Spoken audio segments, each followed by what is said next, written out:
Hello, welcome. Hope you're having or had a wonderful Saturday. Yeah, Saturday, the 10th of January 10th. 1, 2, 3, 4, 5, 6, 7, 8, 9, 10. Yeah. And we're continuing where we left off yesterday, after being yet again thwarted by the shaman lieutenant who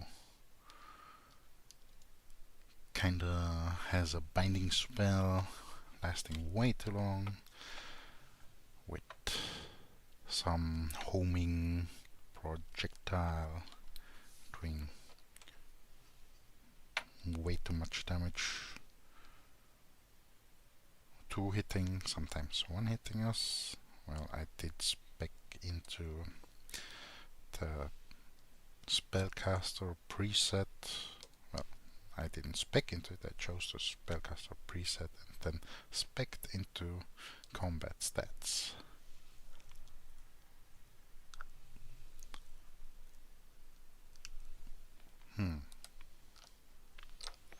So, anyway, let's get into it. This is the last save.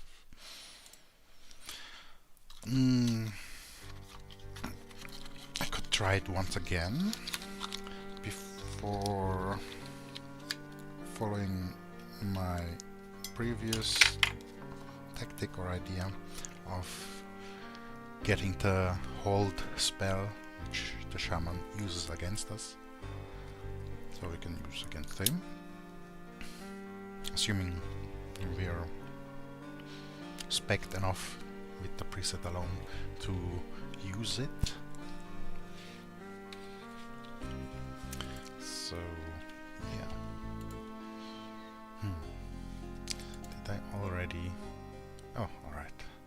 Didn't give out the points here. The stun damage really didn't stun the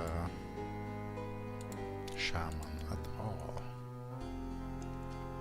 Thinking,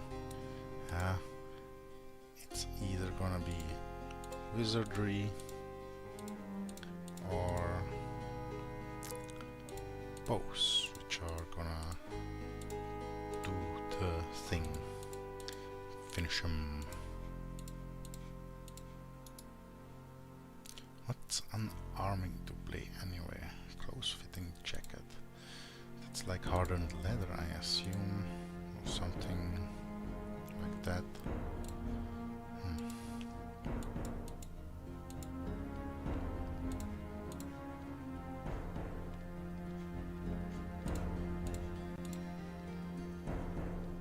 Studded coif. Yeah, that stuff. Yeah, I'm gonna grab that later. Let's see what we can take with us from these guys over here. I thought this was for that they took paintings off there or something.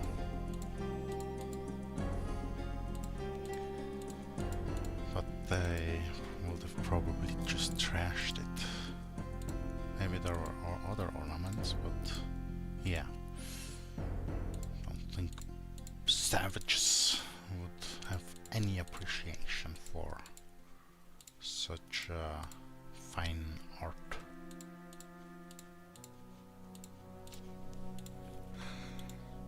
Just a last check around the block. Inside the block. Since we're inside the church.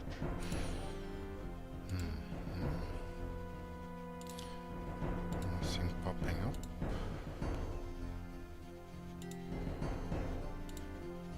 It was really just that last room where the Sha'ahul scout was? Yeah, the scout. Am I gonna try to cram one more in? Nah. Not that desperate. The only thing this could use now is I like a portal scroll or something like in Death of Exile, but that's just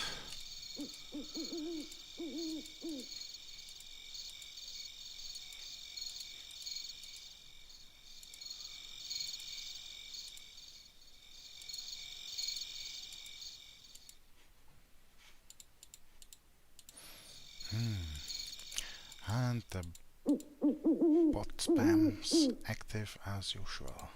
So at least on Kick, so I know it's already working as intended. At least the streaming element. It's kinda nice having that to confirm it. Not gonna bother adding any additional specific banned words to filter them out. At least not for now.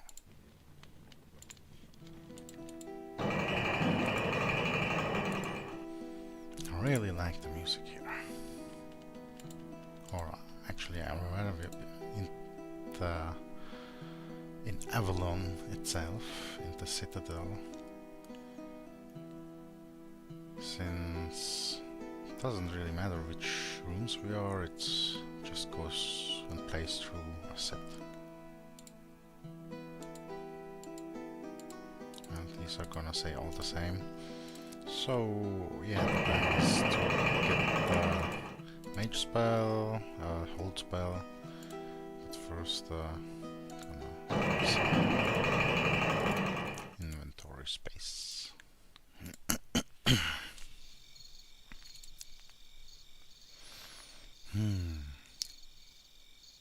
I'm gonna keep those rings, amulets.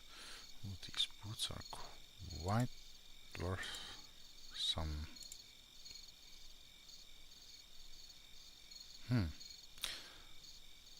Let's just keep the mace to have at least one blunt weapon, just for safety. You never know if there are skeletons or something that's more vulnerable to blunt force.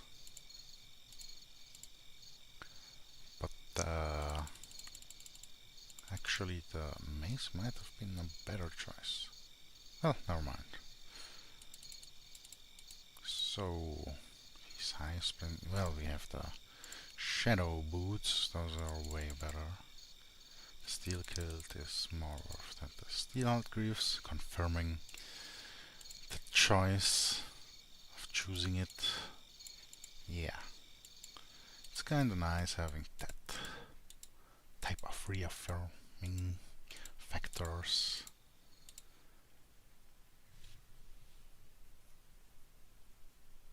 Ooh.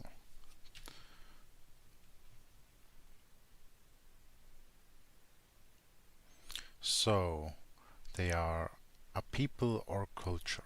Sha'ahul. The Ahul, the more brutish of them, so basically the resembling cousins of the orcs. So they are orc-like, but not the orcs themselves. But there are orcs in this tale as well. If only there was a sequel to this game with more to the lore. Wishful thinking. Anyway, comprised with one part of their society. Oof. A nomadic tribal society.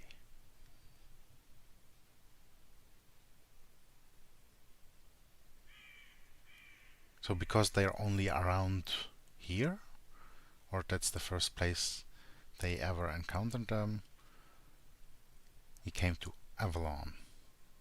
And other places, the other kingdoms didn't have it. Yeah. But they knew of orcs. That's kinda, yeah, I don't know, contradictive. Yeah, anyway, let's just continue. I have not spent all... Yeah, okay. It gave the impression as if he was simply wallowing in the romance issues.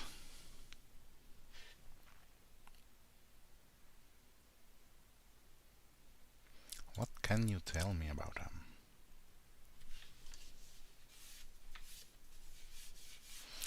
Well, eating habits of their people and culture probably isn't useful, maybe interesting, but not useful right now during a siege. Basics. Primarily composed of Ahul, those orcish creatures, and Sha men,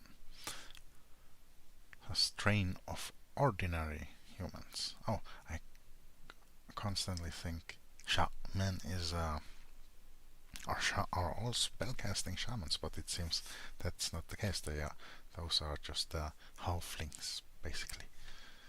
If that's not a slur right now, I mean, you could also say half-breed, but I think that's more of a slur than halfling. But halfling could be misunderstood as the D&D race of halflings, which is again different from gnomes and dwarves, or yeah, anyway. We also have dwarves in Siege of Avalon, as it was mentioned when they built Avalon after pushing back the forces of Mithras and the Sha'ahul to then free dwarven mines and in turn receiving the help from dwarven people to build Avalon. So we can be sure the fortifications are tight and strong and sturdy. I mean, we could say it's dwarven built, even if it's not purely dwarven built. Surely lots of human involvement too. But anyway, let's continue this alliance.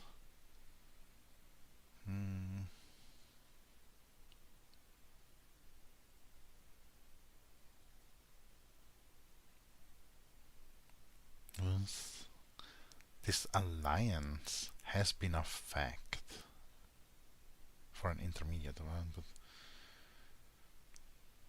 has to have been multiple centuries. Also, because usually there comes a lot of prejudice at first when pure breed cultures get any mixed breed offspring,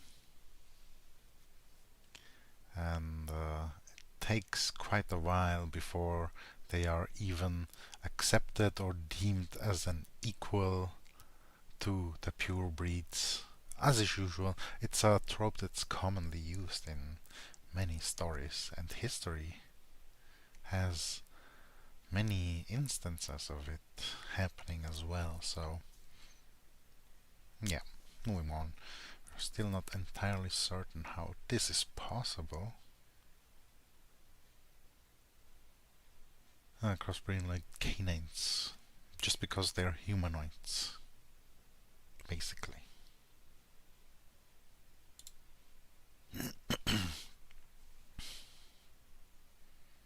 And they have a caste system. The Sha men are the leaders. They are human and are capable mages. So all Sha men are Casters. Okay. Spellcasters. Sorcerers. Mages. Wizards. Warlocks. Yeah, probably warlocks. Or necromancers. Much to our dismay. These are very dangerous. Yeah, I noticed.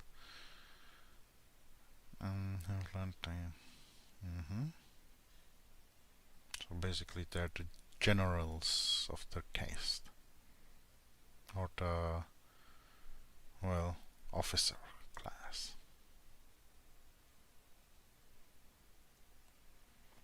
Our caste comprised of the Ahul, crossbreeds and non-magical humans. Oh, so yeah, at the moment you ain't got magic, you're simply part of the war. Not lower, not higher. Okay. A hunter caste, perhaps, and possibly a worker or slave caste. Yeah, well, not surprising when we only know them through war, so obviously we won't know about the workers or slaves which are way behind front lines, unless they would be hauling siege equipment to the front lines, but nomadic tribes usually don't have those. And these even more primitive times, thanks to the involvement of magic, you know, as usual, magic kinda substituting scientific elements becomes always like a crutch for, yeah, other technological advancements.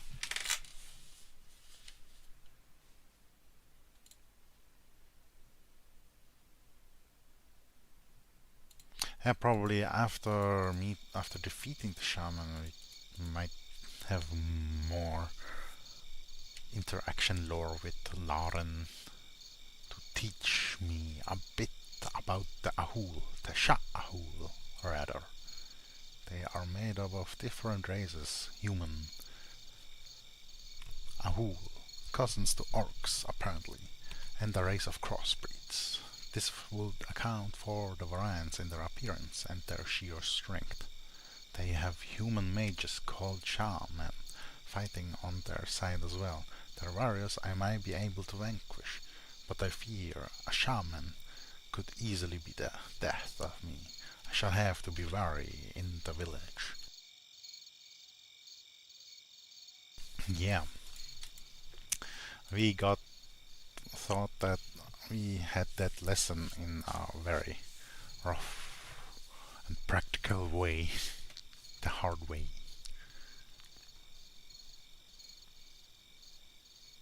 There's no need, lady. I'm equipped well enough to handle the tasks before me. I stopped by only to learn if you were enjoying your reunion. You are, I see, and so I shall again be on my way. Farewell, my lady. Really? No magic lessons? After she's been praised by the seer and hinted at ominously as a powerful, influential individual of the magical kingdom by the other wizard Elarath who's researching portals. I mean, come on. Well, maybe later? Because we just have to progress to the next chapters. And we simply need those spells to counter the holding spell. We're gonna get the holding spell. Fight fire with fire.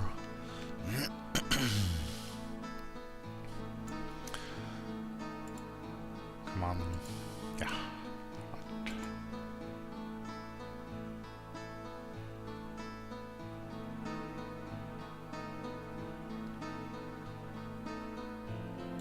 Yeah. Hold spell. Yes. The longer your opponent will not be able to move or fight back. Yeah, obviously. Yeah, I think the shaman was using the frost spell. It's making a crystal noise instead of an electric noise. You see my drift? Yeah, this makes an electric noise. I thought at first it might be this one, because the size of the orb is pretty similar.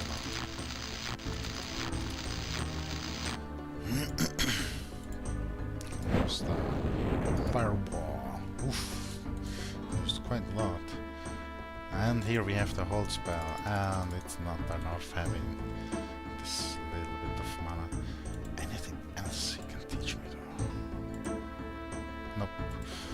Would be nice having some more teachings for improved mana and spellcasting. It was pretty cheap getting 5 mana points for just 3 training points, while it would use 10 training points usually.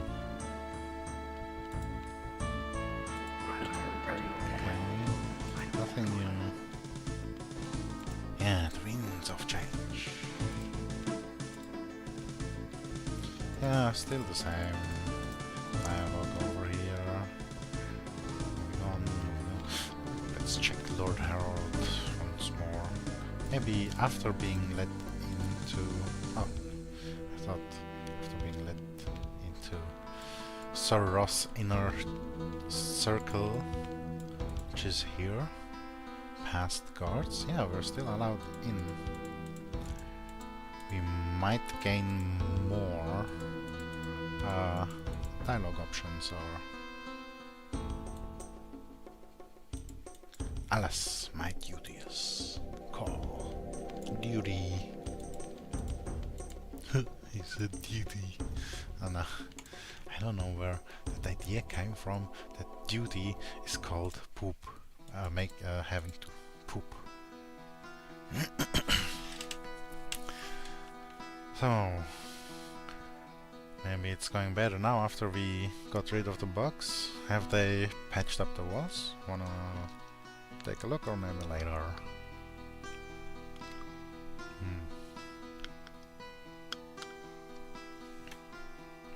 Ooh, the meat in the stew ain't exactly fresh. It won't hurt anyone, but it might upset you if you have a delicate stomach.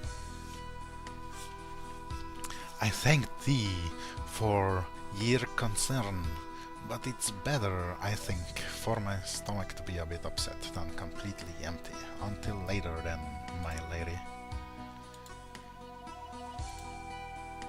The boss lady might promise us, might give us the pie, right? Come for your pie, you know, as well as I. If receive no more. Oh yes, he said after things have been gone well or something.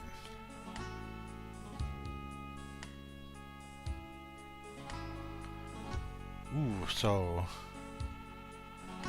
something's gotta happen until the winter.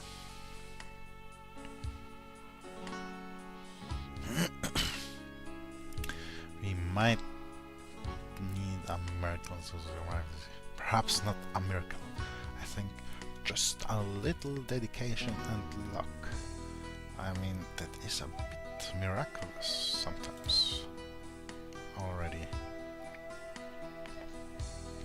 Especially when it comes in, you know, masses.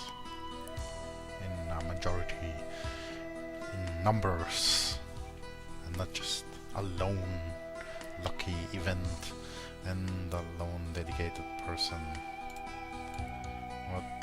Well, seeing everybody active, we could say everybody's dedicated, so it's all about luck maybe and timing.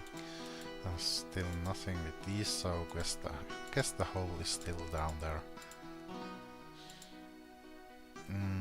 We did deliver the fever medicine and other stuff. So still gotta find our brother. Corvus. Sir Corvus, who has his own cohort. Mudam allowed us outside. Haven't told him anything unusually yet, but this might be a good time to tell him about the church. Oh, yeah, we still gotta get past the shaman there to really know what's happening.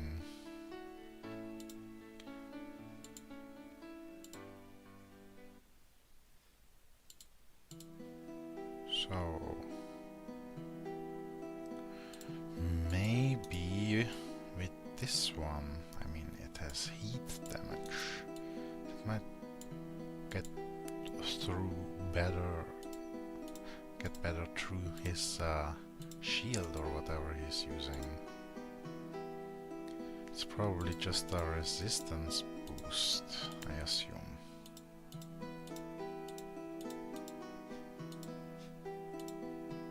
Yes, it fits. I got many rings, master of many rings, ringmaster. Oh, no, nah. Not gonna use that. Oh yeah, I should try using these when doing trading.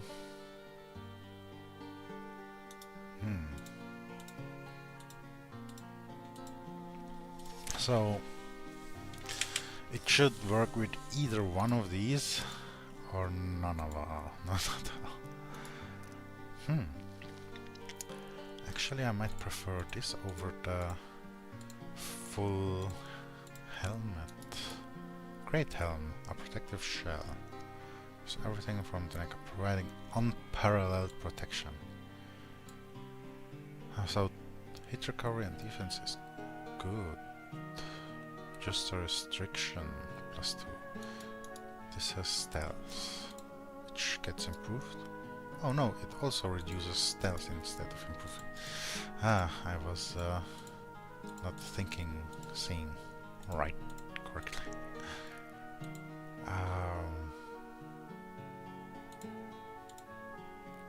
Did I put anything here? Oh, the shield, the big shield.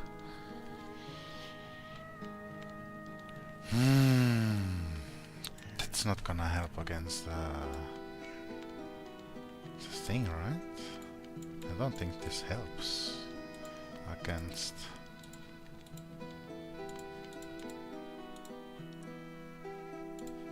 Yeah, I don't think it helps against the hold spell. So it will be either this or that. Let's go with the Axe of Confidence. What? Strength too low to wield this weapon. Okay, so maybe that's why the effect wasn't really coming through.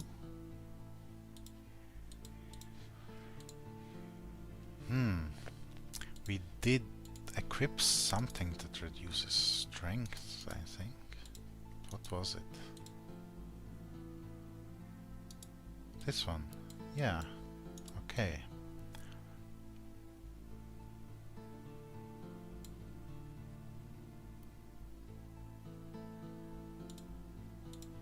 So just go without these pants. We still have the kilt and I think some other form of pants that can't be equipped anyway, like underwear. Okay, still too weak. Just after equipping the ring and such. So we need 1, 2, 3 points. And it should be possible, yes? No. It's 13. 13. 12 to 13. Yeah. Now, come on. Finally. Now we can combat with confidence towards the shaman lieutenant. But gonna bring the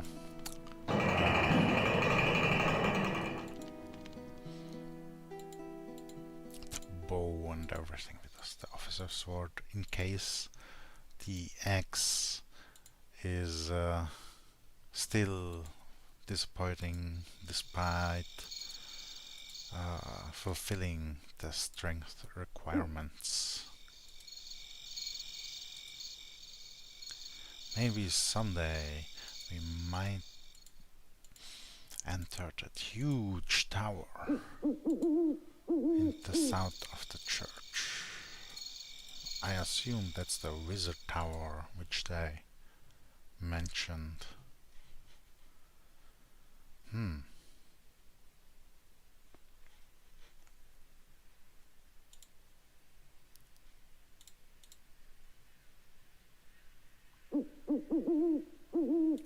I don't know how to fix the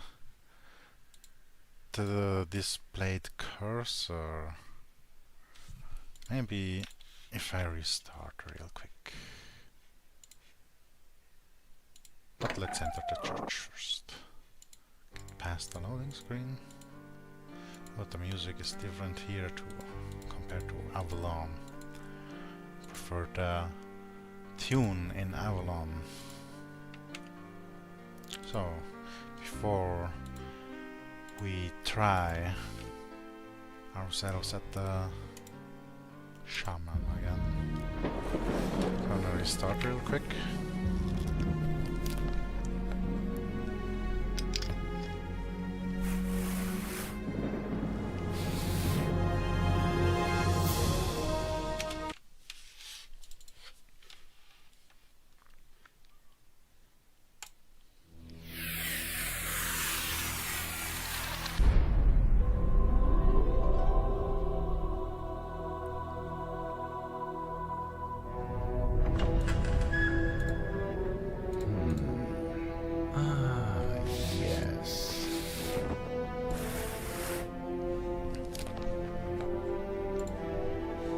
This is the tale you seek.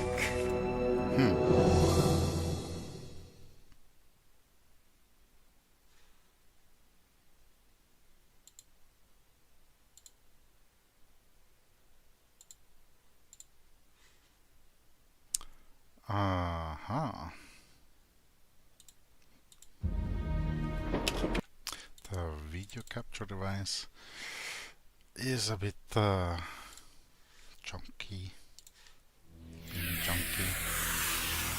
Oh, it functions now. Now it is, I assume.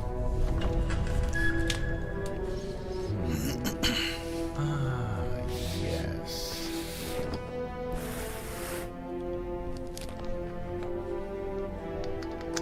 This is the tale you seek.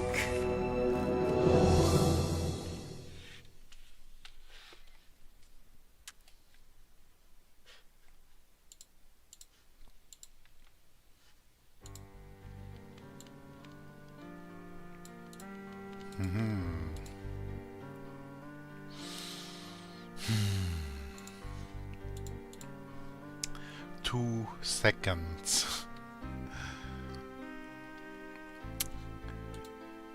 Oh, yeah. Let's pump some points into the stat that increases those 2 seconds.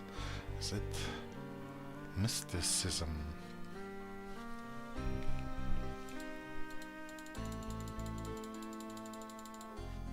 What does it say now?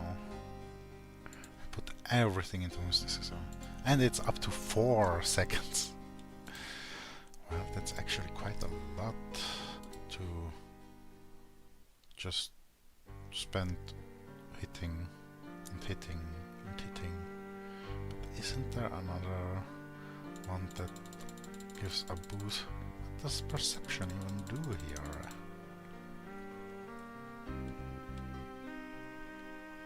Maybe there are secrets and other things that perception unlocks. We did luckily find the entrance to the secret underground part of the church. Healing rate, hit points. Well, the healing rate and hit points doesn't help if we're being just held captive and can't ever retaliate. We'll just tank it. So it's definitely not this, and charm is only for buying and selling anyway, so it's really just mysticism. But I feel reluctant putting everything in it. Let's just get enough so that it boosts up to at least 3 seconds. Yeah, okay. And then try our luck. Gonna unequip everything, adding a restriction, so we have the full amount of attack speed available at our disposal.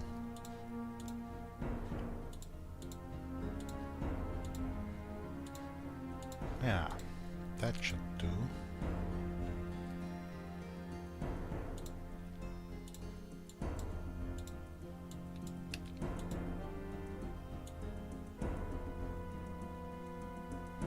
Hi-ho, let's go. Ah. Hasn't noticed me. Ha! Got him. You got me. Ah, come on. Hit him. Yes. Hit him. Now, another spell. Hit him. Another spell. Okay. Phew.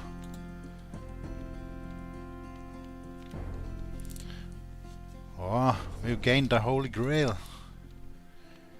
Out the Chalice of Life. A beauty to behold. This sacred artifact radiates an undeniable aura of peace. Healing rate and mana plus. Oof. It's pretty good. I have fulfilled an important quest today. The much talked about Chalice of Life had been missing for months before someone thought to remark that its disappearance may be linked to, or may have even foretold, the losses that Avalon has suffered under the latest Shah Ahul offensive.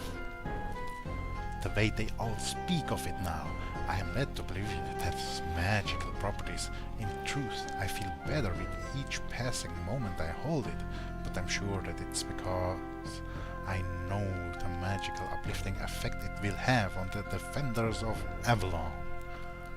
I'm sure of it, aren't I? The chalice is a mystery to me, even as I hold it in my hands. Even more mysterious is how one of the shaman came to possess it. The implications are disturbing, to say the least. Yeah, I mean, that seems like an obvious hint at traitors, maybe the deserters, or yeah. Well, since we're strong enough for this, let's just keep going like that. Do I want to keep using this? Well, it just oh, maybe when I have more basic points into strength. Well, let's just yoink the stuff first for sure. Oh, identify things first before taking it. This ornate gold ring is embossed with the seal of Latigid, or Latgid, or how does one pronounce this? Anyway, this is all kind of good, yeah, I think, for every form of melee, probably even wizards, because somehow one of them also is in a sense attack speed. The usual equipment to sell, scroll with odd writing, another scroll for Laren the linguist. unusual writing. So we had one with strange writing, unknown writing. Now we have another with odd writing and unusual writing. So it's basically all the synonyms of different alterations. Maybe a new save after defeating an alphabetical save after defeating the first major boss. Now, do I still need my... Oh, they're still doing decent damage with a pickaxe. Now I guess a pickaxe can get through armor pretty good.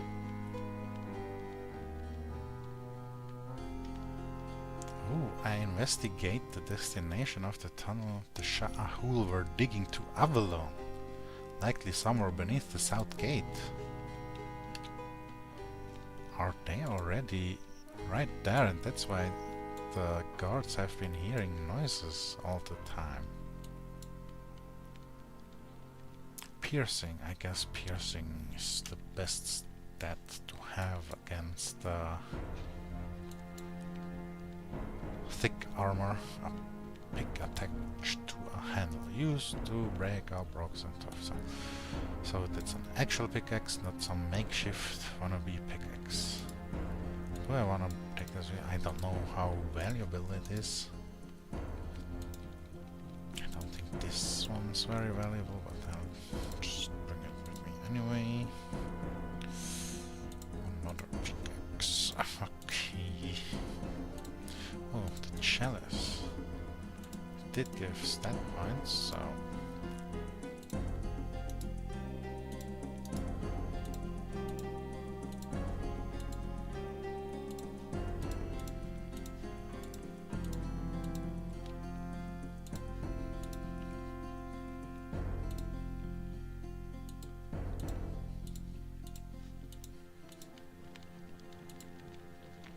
Gonna check the journal after finishing, after clearing the rest here. Yeah, maybe equip the bow.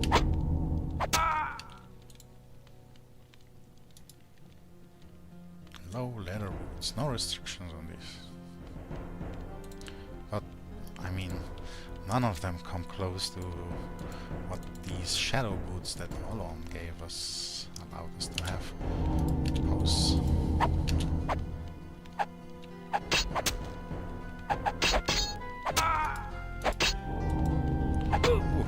That guy almost finished this. I finished him with the fist. Ah no, I re-equipped the weapon. Thought unequipping it might be better while retreating. Oh, they almost connected to another tunnel? Yeah, so I guess the deserters have been tunneling through from the other side. Now that we've cleared them all, let's save again. So, I have some very important news to report back to Mudam. I found out that part of the Sha'ahul are up to in the what the Sha'ahul are up to in the old church. They have engaged in a bizarre endeavor. From everything I have ever heard about these people, it would appear to be a violation of their faith. But I did see a Sha'ahul digging. He and his companions were chopping dirt methodically away, but their work was focused primarily on one wall. It was obvious that they weren't mining, they were digging a tunnel that leads, if my sense of direction holds, vaguely in the direction of the fortress. What are they hoping to achieve? They surely couldn't burrow into a building. Such a noise will be heard, and one defender could hold off 1,000 Ahul at a tunnel the size of the one they were making. Mutam and Roth should know about this new and disturbing development. So, it's a violation of their faith. Truly, because they started the whole invasion and massacre of the humans because they believe the earth to be holy, and then they raised the villages truly to the ground that, well, we did read the story in the just yesterday, so not gonna go too much into that. Having more mysticism, we probably have more mana regeneration, so I guess it's alright to use it for healing more often. Are we already full capacity? Well, yeah, almost. It's just gonna return. Oh, maybe I can take the shield with me. Which one was it? Is it this guy? Yeah. Weirdly enough, it was the bow guy who had the tower shield. Ugh. Bloody tower shield.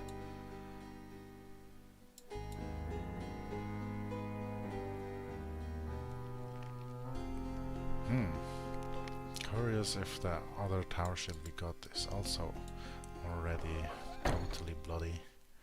But at least we now have the part to visit Mudamagan. And the chalice.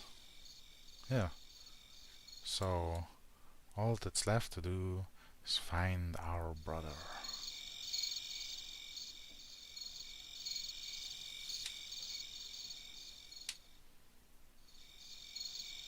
I mean, might as well try to find him right now before going back. We cleared pretty much everything. Ah, yeah. There were those blocked stairs. Multiple of them, actually.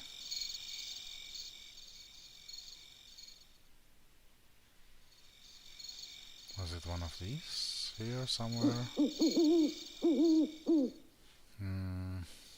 Oh, here. Just gonna go do a quick save. I think I've already checked this one. I'm not too sure anymore. Oh, yeah. Exactly the stairs that had nothing in them. Zero. Nada.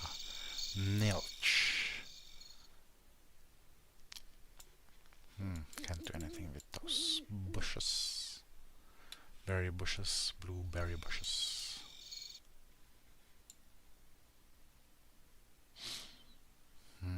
Oh, here are another stairs. Still blocked. So, I guess everything else will still be blocked as well. Not gonna check any other stairs then.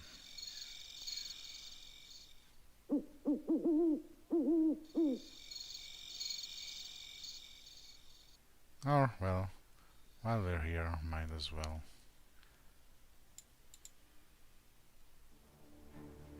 Oh yeah, we already checked. This one for... not the steel, but the other part. I don't know what it was again. So, in theory... Oh yeah, here was the first one that we couldn't enter, right? Yeah. So this one is blocked by rubble instead of a boulder. So there is a slight, tiny difference.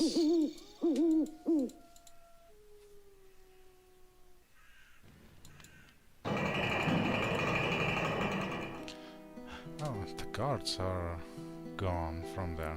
Just let me store my loot real quick. Oh, and let's check for the other shield. Yeah. This.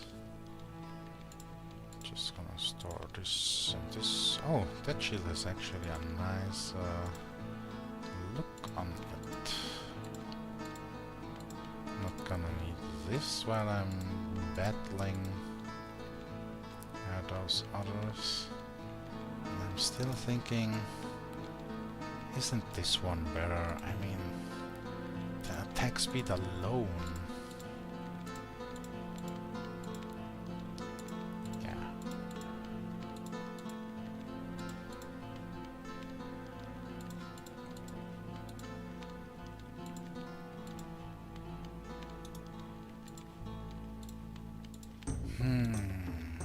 Well, I'm probably gonna have to give this chalice away to them, so...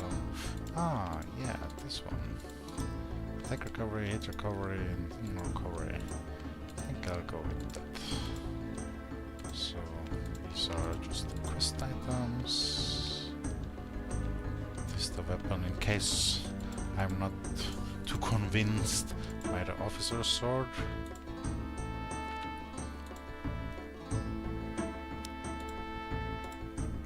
Now to confront the deserters. Finally cleanse the corruption, purge the taint infection. Oh, let's start to hold first. He's not mentioning anything about the guys here missing. Proceed to... what's it called? Southgate basement.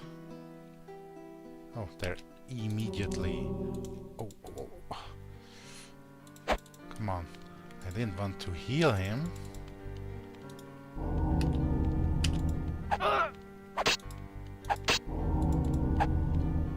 In a 2-on-1, I think it's fair if I use a hold spell on that other guy.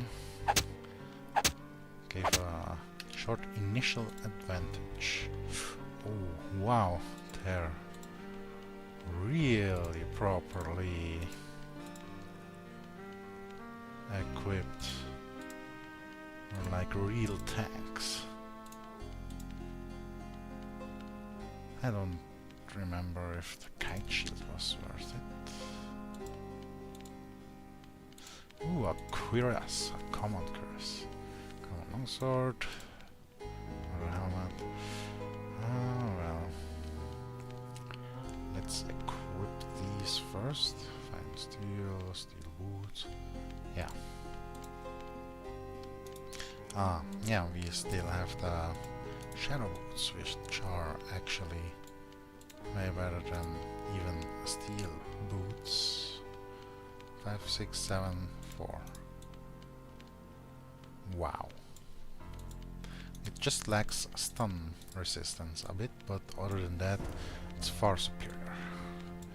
Now, is this superior to the steel kilt we have?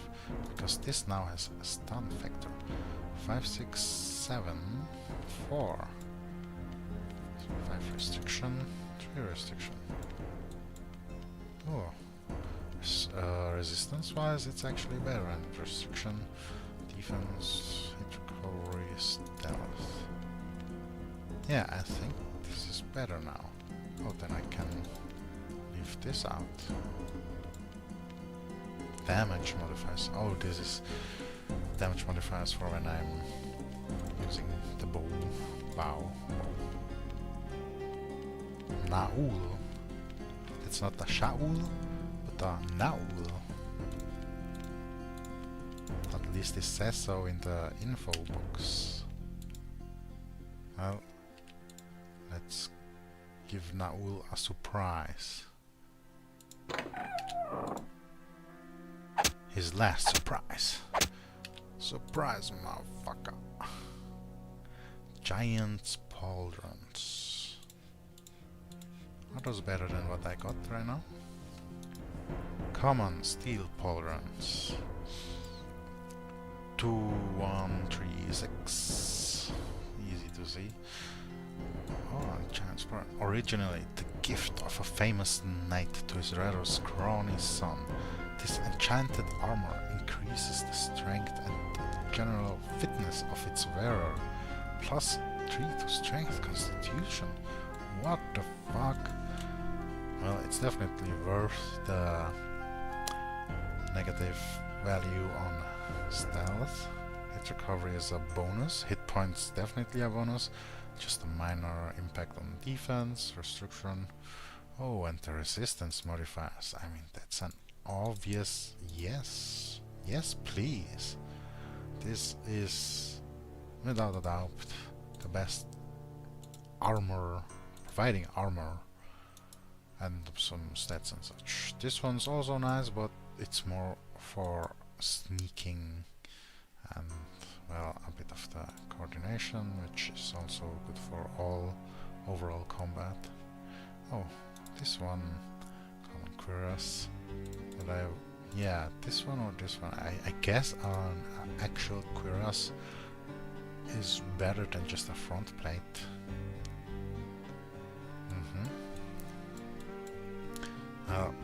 Is it just the chest or also the back? Minus stealth, 5 to 310. So this has also hit recovery. Lets us recover faster if we get hit. 5794 resistance. This doesn't have any stun resistance. Oh, well, it's definitely better in all resistance aspects. Yeah, it does have a back part to it.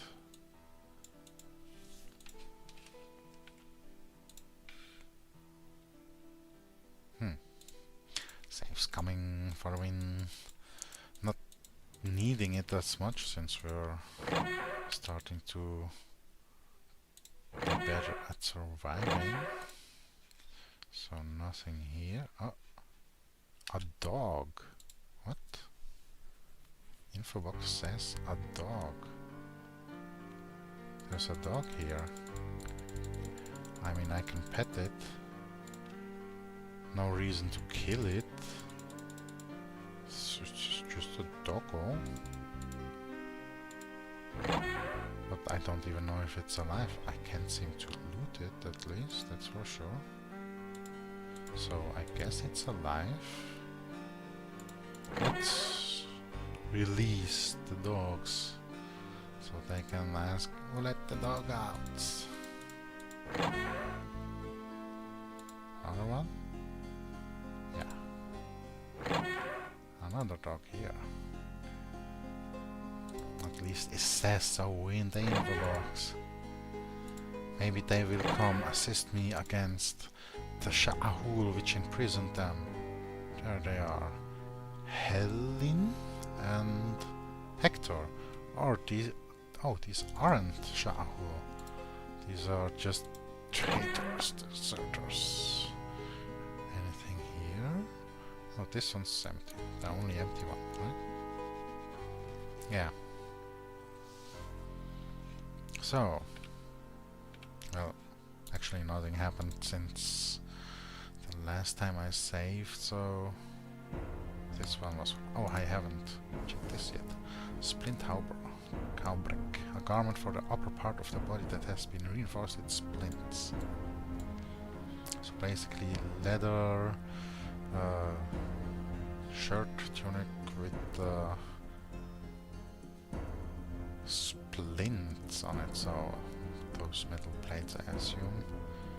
Cutting, piercing, thingamajinks, fires. I think this one's better, right? Resistance modifiers, stun, cutting, thing. Defense, hit recovery, stealth. This doesn't have steel, hit recovery or stun resistance, so that one's better. And obviously this one's even better. But yeah, okay. Oh, yeah, last part. After, and then the helmets. The helmets after this. Protective, student buff, shoulders. We've got the giant pauldrons. I mean, there's no doubt the giant pauldrons are better. 4322 5885 4322. So the other has one minus stealth more. This is otherwise the same. Yeah, one impact on stealth more. Otherwise the same. Okay. So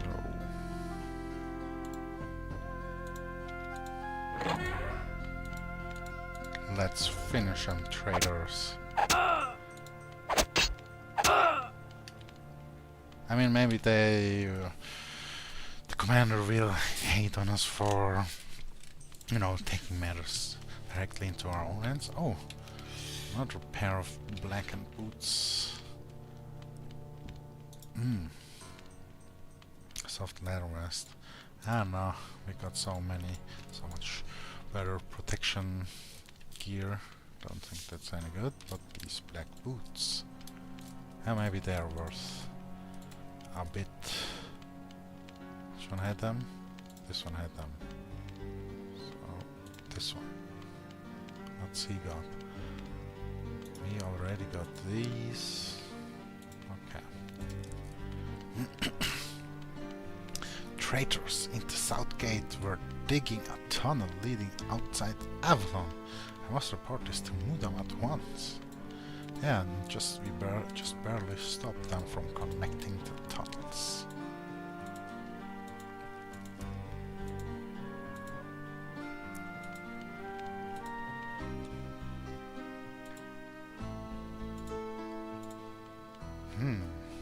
Might wanna get the rest of this guy's equipment. Let's... Oh, I thought I went to the courtyard.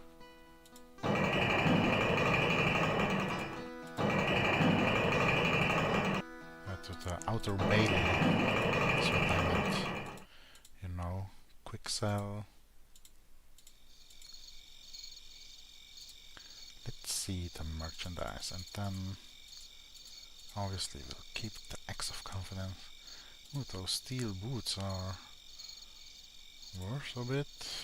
The coif also worth a bit. Oh, before I continue the sale, this is some combat styles. Recovery.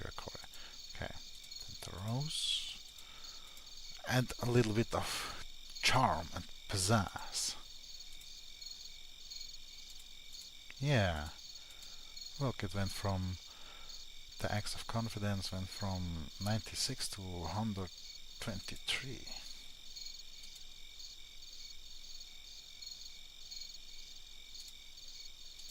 The steel mace didn't increase, but the helmet value. This one too. Oh, the black boots as well. Alright. Then back to the rest of the loot.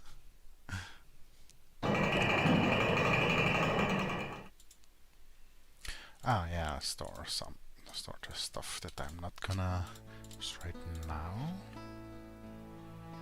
Like this. And now we got two of them. A reserve. In case we get somebody in the party who can shoot stuff. But this, I mean, it was pretty good, right?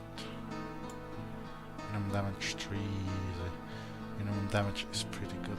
The overall damage with this one is better, but the attack speed with the other is just so superior. So minimum damage 11. Maximum damage is 28. Minimum damage is 12. The maximum damage is 27. Oh yeah. So it's kind of basically obvious the officer's sword is better. Just fumbling something in my mind about it. I'm gonna talk to the seer, maybe he got something left to say. Nope. Maybe after I gave my reports.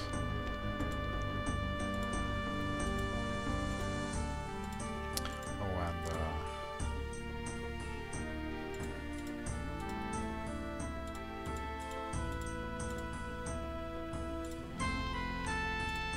gonna grab that. Oh yeah, wanted to check out how much these are worth and sell this stuff here.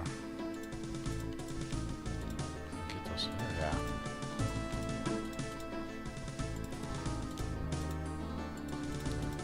Fairly well equipped now, at the end of chapter 2.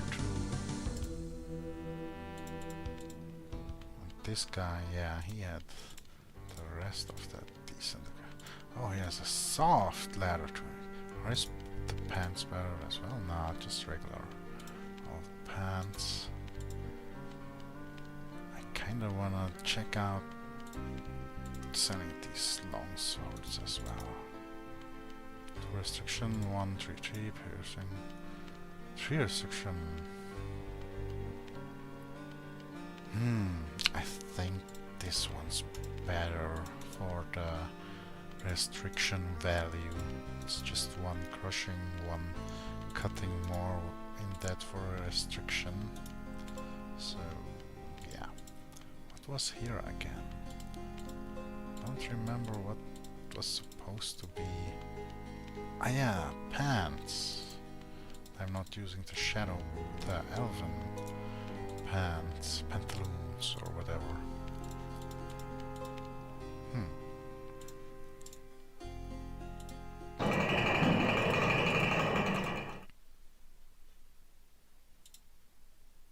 So gonna sell this stuff real quick. Oh, yeah, I still have the charm equipment equipped, but the pickaxe is still just 1. The steel boots are slightly worth more, I think. Fine steel knee pads. I think that's what we already have, right? Yeah, fine steel knee pads.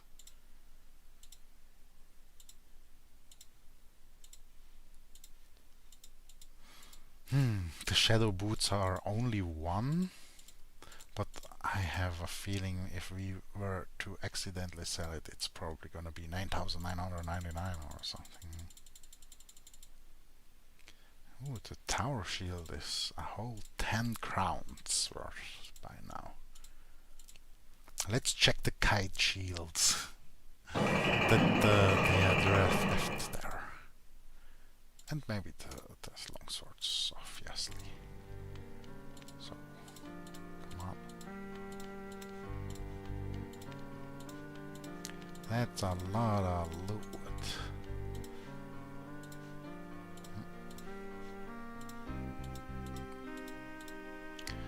Right, these are Sha'ahul boots, aren't they? I mean, all the Sha'ahul had them. So these are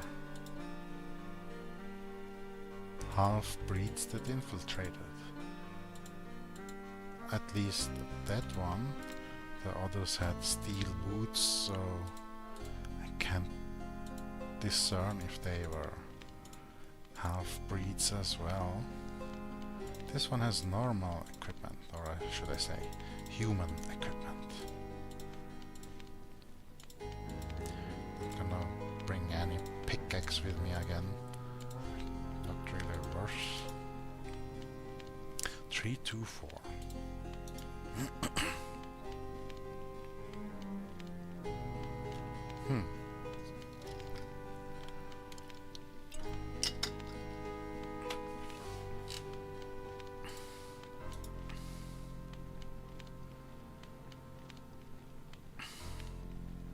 And this time we're gonna wear it without a shirt or blouse because more piercing resistance is better, I think. With all the archers, or I don't know if magic projectiles do any piercing or physical damage at all. I mean, over here, electric and heat and crushing, so a bit of physical.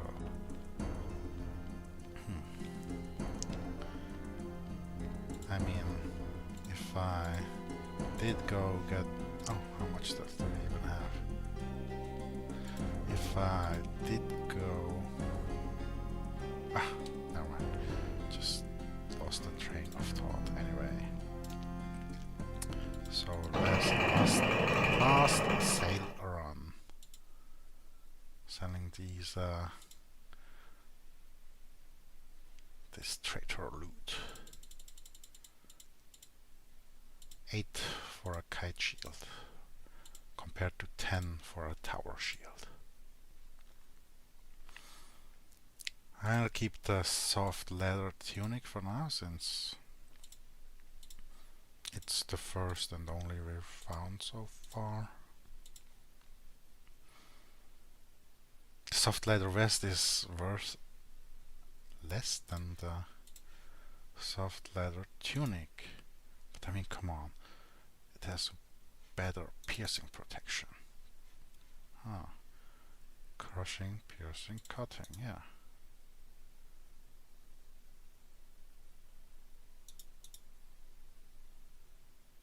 I guess priorities can differ. Oh, I forgot to sell the kite shield that I have equipped. So, right here. Alright. Time to hand in the quests.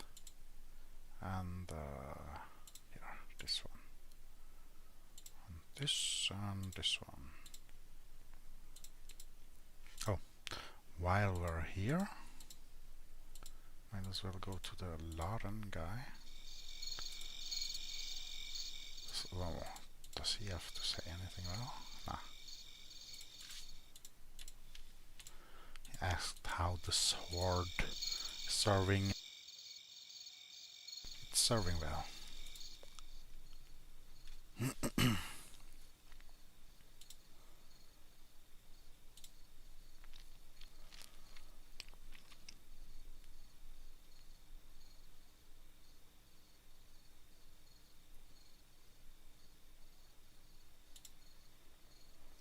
Oh, more clues to our brother's whereabouts.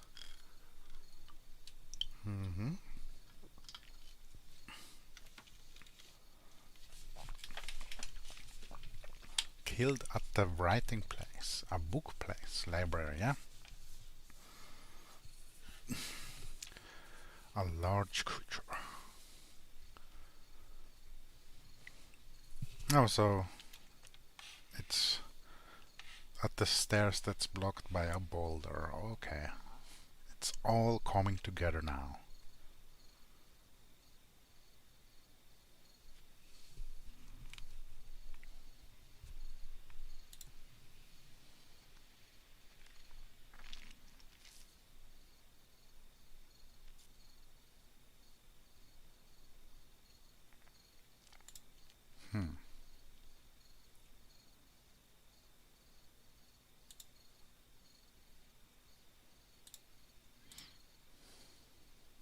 This scroll is parchment, not hide. Did it come from Avalon? No. How could it? There's Sha'ahul writing on it. On my life, though. This is very strange. So, this is from the deserters or something? I can see irregular, as if a child was writing this.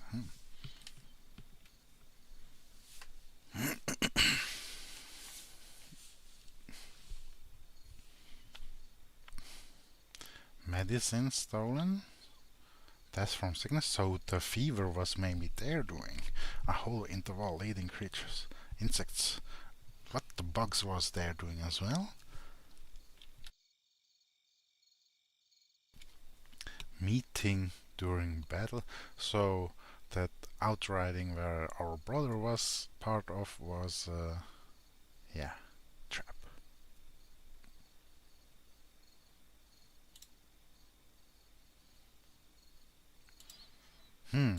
So should we go report all of this before trying to find our brother? Obviously not, I mean. If we die, then we die, and then we all die. They'll never know about that treachery. But we'll survive it, thanks to plot armor and saves coming. It pains me to even write this, but one of the scrolls I took off the shaman's body was parchment and not hide, and seems to have been written with common ink, not whatever the Ahul used to make their pages. I would guess some Avalonian sent a message to the shaman, but I cannot truly believe it.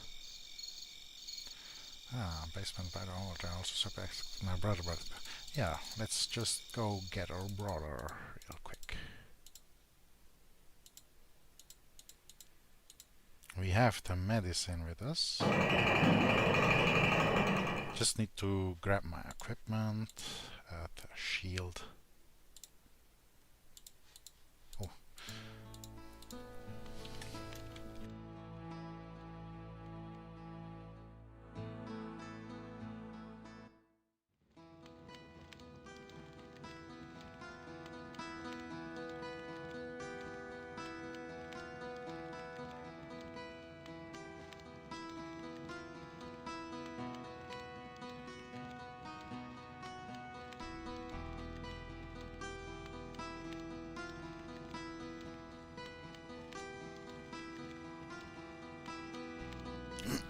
I guess it's worth it because of attack recovery to attack faster, but I'm a bit back and forth in this with this. So, off to save our brother. Another save before we go reach down the stairs then. I assume, now that we've read the message, that it's unlocked. Unless we have to bring the message to our commanding officer and such first. And then it gets unlocked, but yeah. Oh, this was the looted one.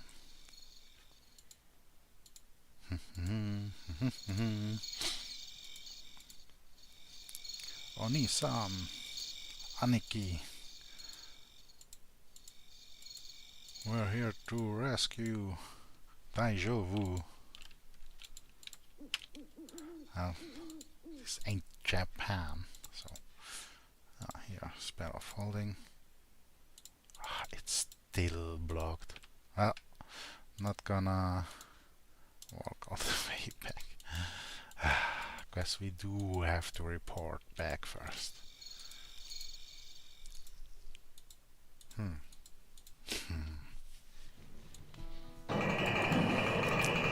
It's like the game is saying duty comes before family. So, but let's bring the chalice back first. Right? So we have the chalice, the pro, and the info about the treachery.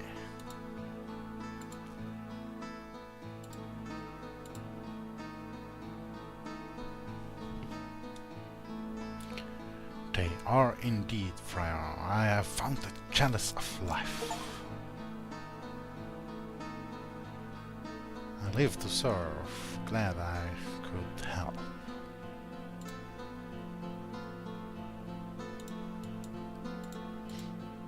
You received some training points. Lots of training points.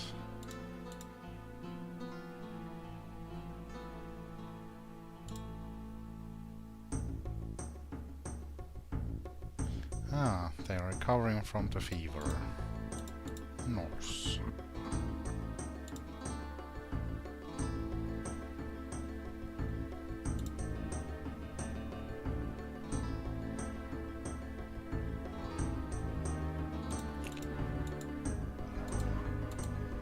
Now off to report our findings. So we can finally go rescue our bro.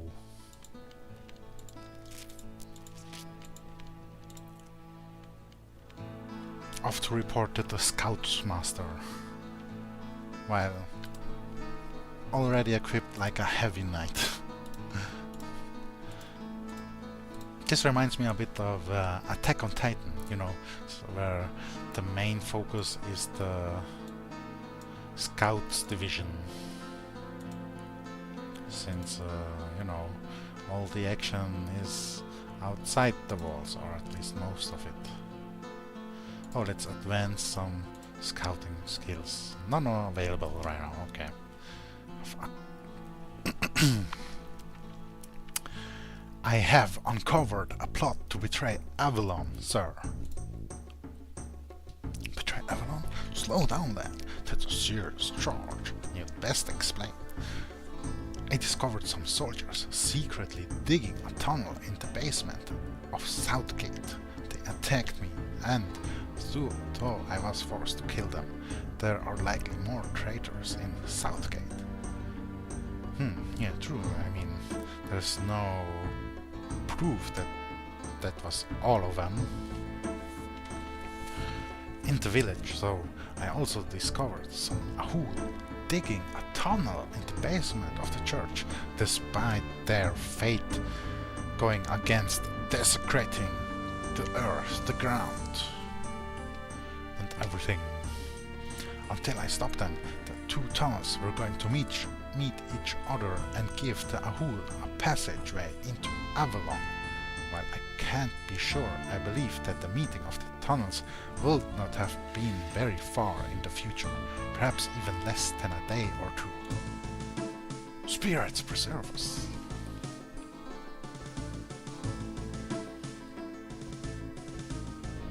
Thank you, sir.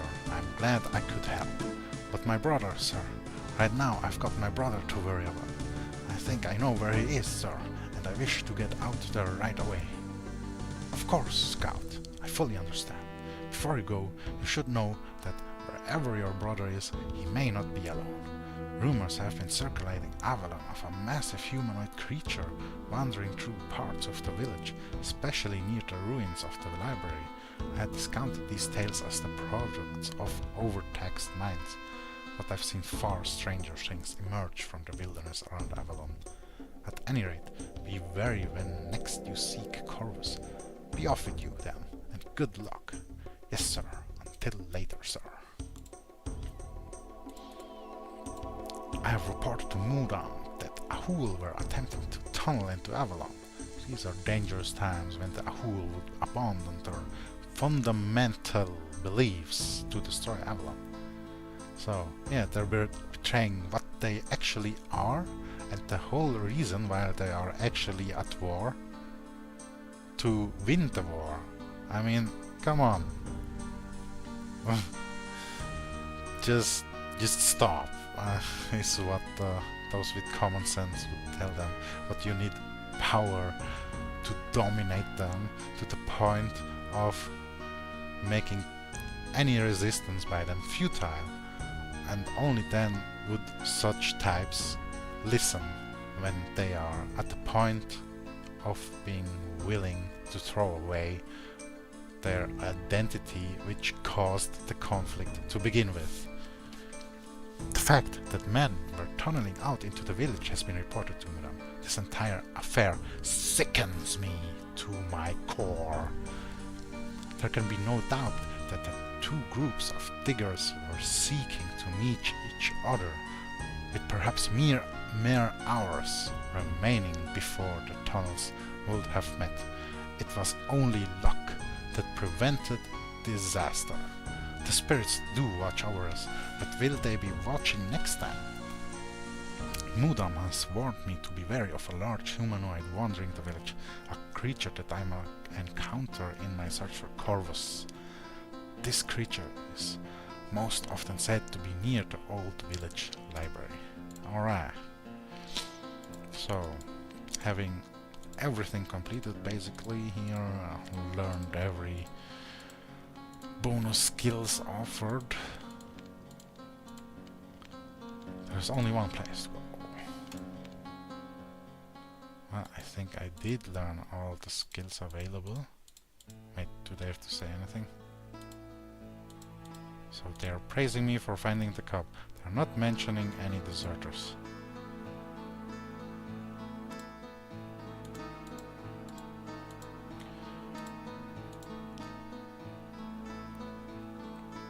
Terrible things were going on in the basement. Guards down there attacked, and I was forced to defend. The noises you heard, they were sounds of the tunnel being built. I don't really talk now, but the tunnel was headed out into the village. There are traitors afoot. They meant to give the Ahul access to the keep. I have no time to talk now, but watch yourself. Not everyone here is an ally. Yeah, maybe that guy is also in the know among the traders.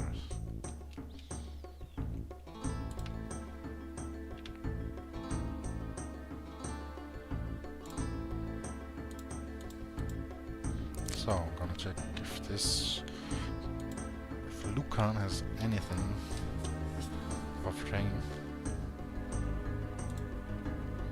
No training, okay. The smith gave to me this officer's blade in return for finding fine steel. What do you think? A truly exceptional blade, sir. It should serve you well.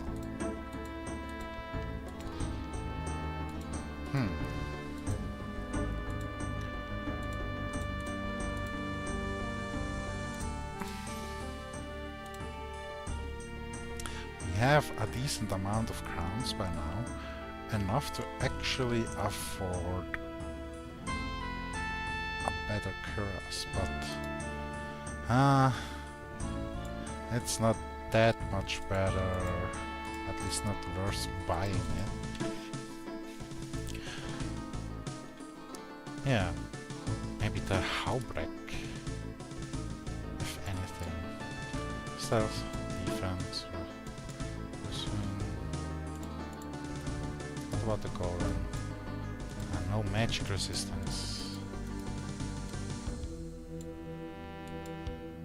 I thought maybe silver or gold would have magical defensive properties, but alas.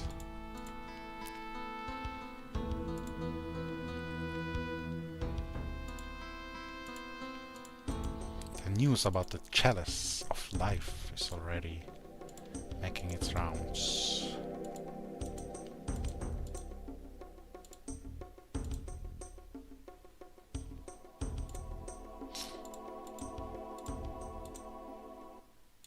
Just gonna check.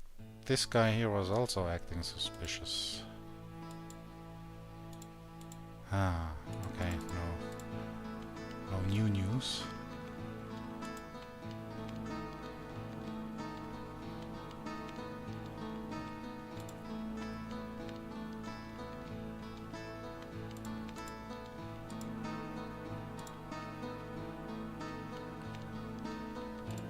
A lone lad finished off all those bandits. Imagine.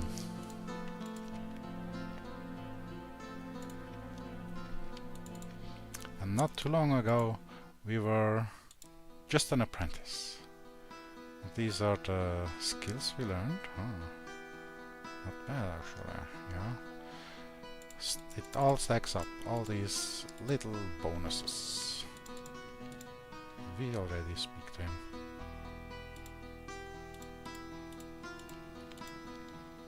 I guess now we should definitely be able to get down those stairs. The stairs path should be open. Maybe this one too. Let's check here as well. There's no boulder here. Oh, it's probably not accessible. Yeah. Since it's from a burnt roof that came down. And there's no huge giant creature or whatever is supposed to be at the other stairs. A huge giant creature. Maybe it's an actual orc, you know, since Ahul are orc-like cousins. So I assume they're smaller or something compared to an actual orc.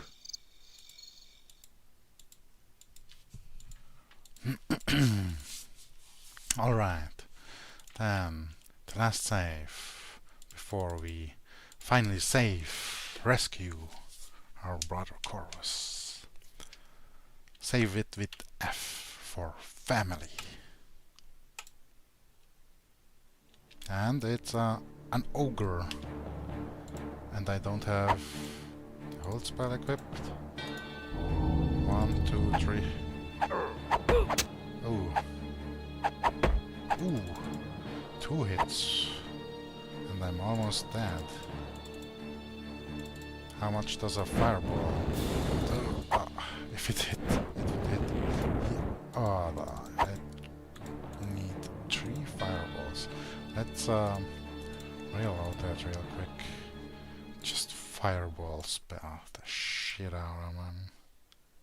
Yeah, fireball spell.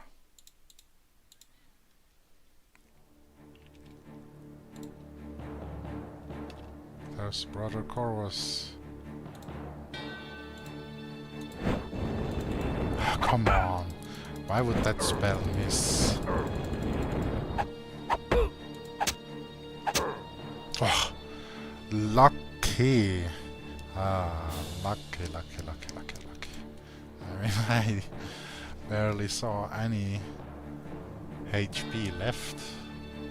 Does it show at all? Any number? What? An ogre was holding on to all this equipment? Don't tell me that's our brother's equipment here. And he traded it in. But gonna save after this. Close victory. Really close.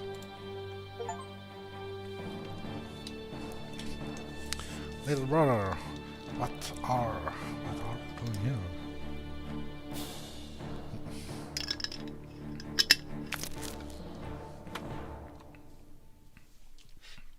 Yeah, we know about some traders, but he probably knows about maybe specific traders. Save your strength, brother. You can tell me once we're safely behind Avalon's walls.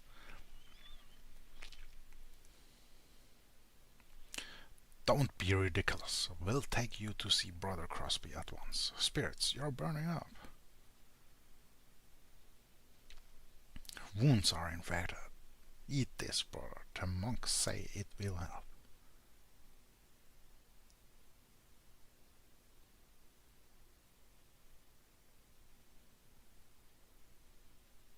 Medicine.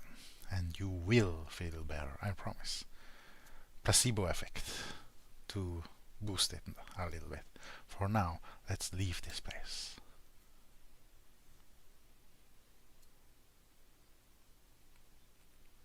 The entire force was ambushed and destroyed.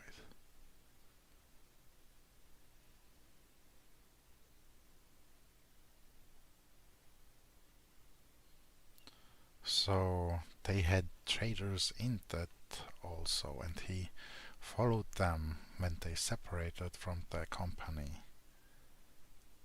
That's how he survived the ambush. General Overon, was it?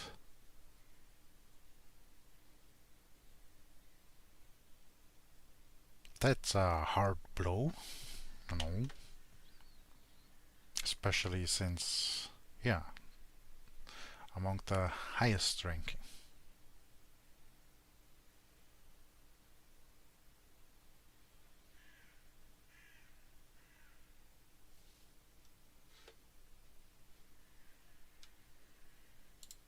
No, Corvus, what are you saying? With the cries of battle echoing over the landscape, I found Oberon and his lieutenants meeting with Mithras himself.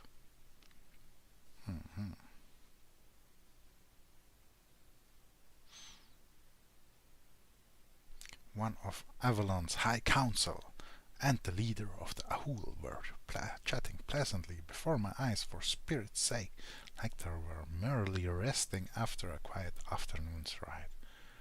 They acted as if hundreds were not spitting out their last breaths, but 10 minutes away.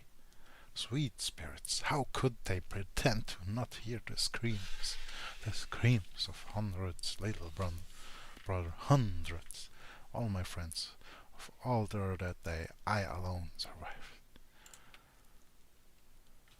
The last thing I saw was Oberon handing Mithras a satchel. Took no imagine to guess its contents, and when I realized what was happening, I immediately turned and headed towards Avalon at full gallop. The satchel was probably lots of confidential, classified information, military, strategic, and maybe also the chalice. I was spotted, of course. The Ahul were all over the area. Somehow I made it back to the village before my house was cut up from under me. I raced through the buildings trying to get to the gate, but it was cut off. I ducked around the corner and found a hole where my feet expected floor. It was bad fall, but it likely saved my fall. And the ogre, what of the ogre? Yeah.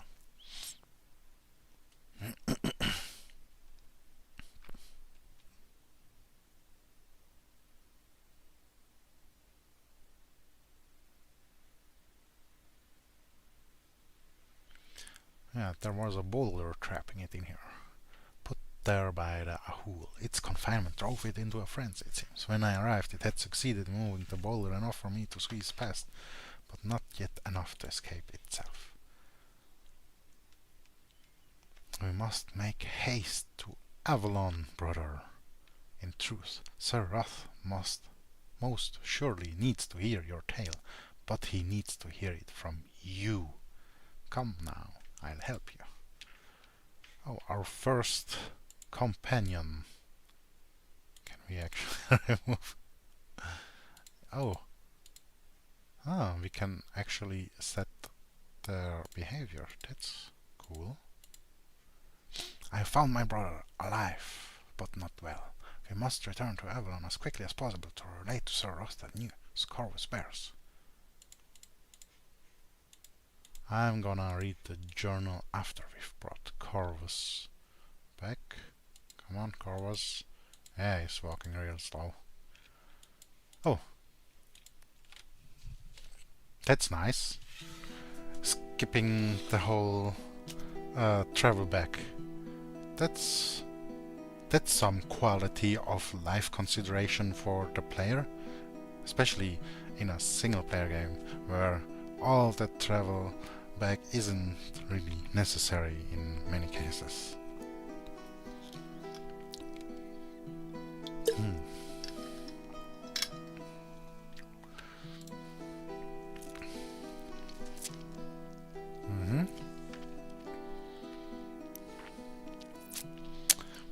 Someone with great authority, yeah. The highest.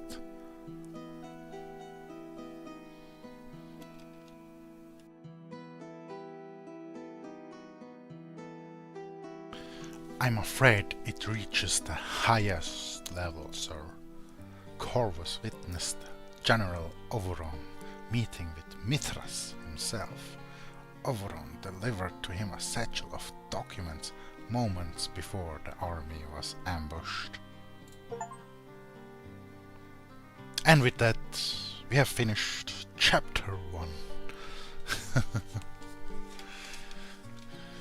The first of several. I think it's 5 chapters. 4 or 5 chapters. Anyway, Oberon. This is disastrous. General Overon was a council member. The Council of the Kings, I think. Or Avalon's council or whatever. He knows everything. Must inform other members immediately. Take a word to monks. Yeah, obviously makes sense to heal him. Report to the commanding scoutmaster. Get some rest.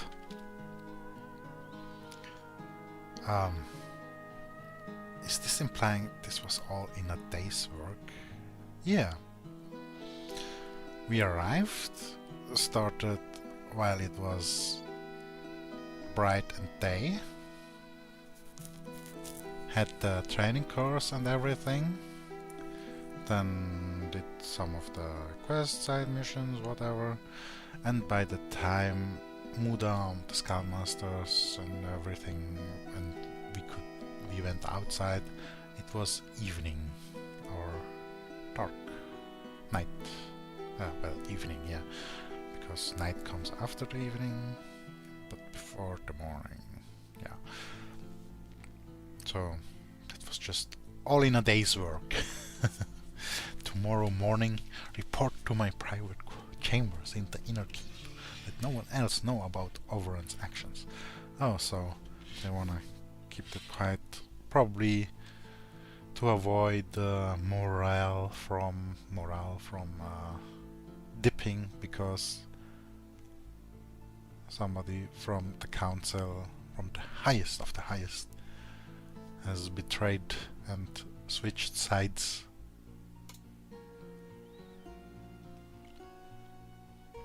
Okay.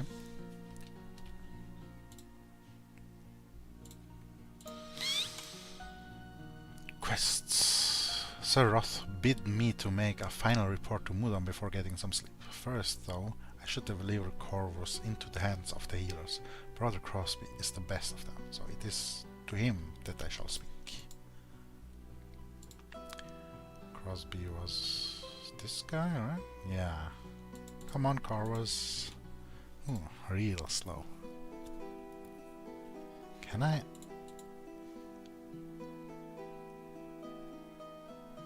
Huh. He has quite decent mana and stuff. But all the other stats seem normal. Can I access his equipment? Oh, I can.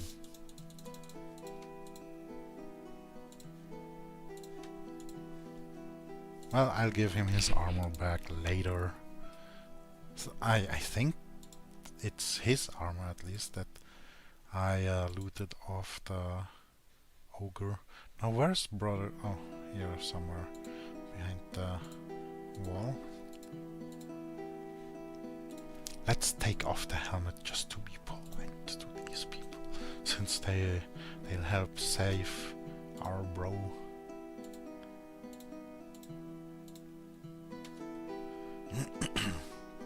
Praise be, Corvus. Rest assured, we will take good care of your brother. Thank you, brother. I know he is in good hands. You have received some training points. Sir Roth reacted very badly to the news that Overon is a traitor, as well he might. With Overon knowing all he knows as a member of the council, I cannot help thinking that while Sir Roth will do everything possible to minimize the damage this has caused Avalon, somehow I believe it will take even more than his efforts to save us all. I have left Corvus in the capable hands of Brother Crosby. I hope that he grows well soon. Avalon needs everyone possible, especially one of my brother's stature. There's an injury. Don't know what's... Oh, yeah. Got injured at the leg or something, is what the scouts reported. It's full of scratches, bruises, probably from falling through the thing, the floor, into the basement there. Today I have rescued my brother from his captor, a brutish ogre. This immense beast had arms the thickness of tree trunks, and carried a club that he swung at me with a terrible bestial strength. After besting the creature, I was elated to discover that Corvus was alive nearby, even though he was in bad condition. Untreated wounds had formed scars on his arms and face, and at first I thought he was dead, but he forced himself to his feet, leaned against the library's cellar wall, and told me something that chilled me to the bone. General Overon is a traitor. He had struck a deal with the Shah Ahul in exchange for his life and a few liberties. He had led a third of Avalon's defenders to a bloody ambush. With that sobering thought on my mind, I must throw Corvus an arm around my shoulders and take him to the monks for healing.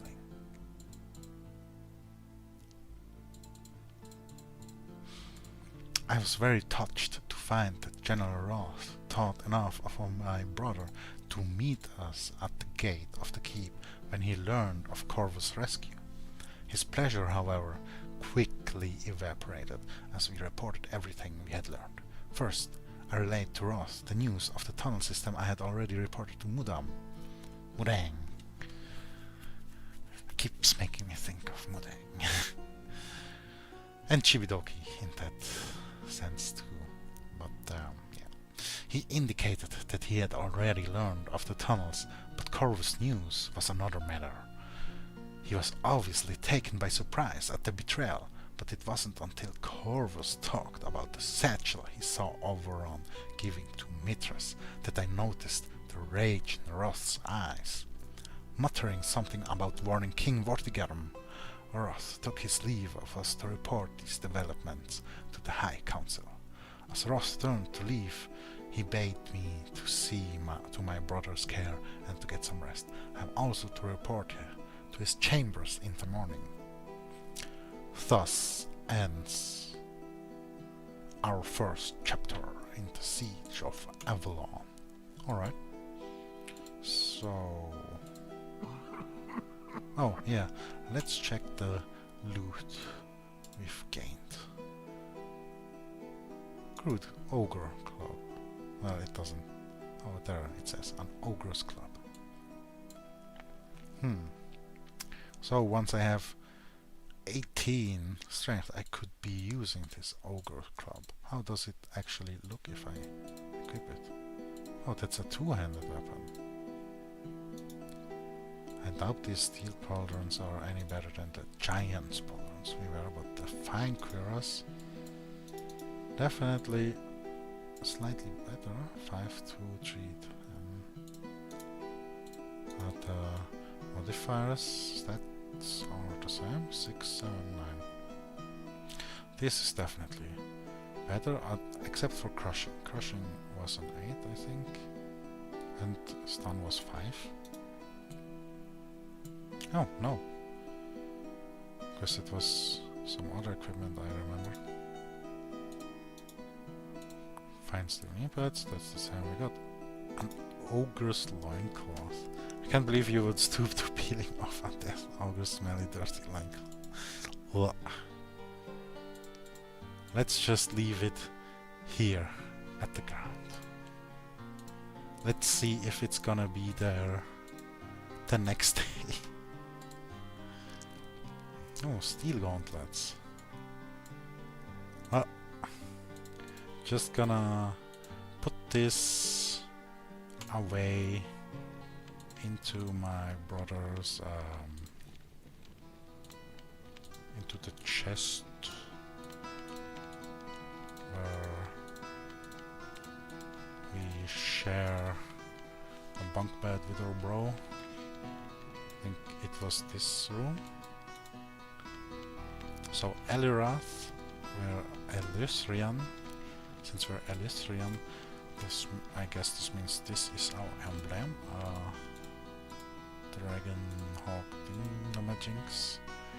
But having this guy inside here and all those tunics and clothes, vests vanishing, which were in those chests, makes me think not to put the stuff into chest.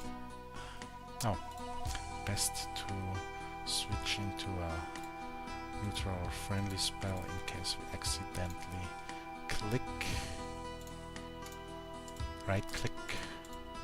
The combat is pretty simple, right and left click here. So here, what up? I have returned my brother to Avalon, sir. He is resting now in the infirmary.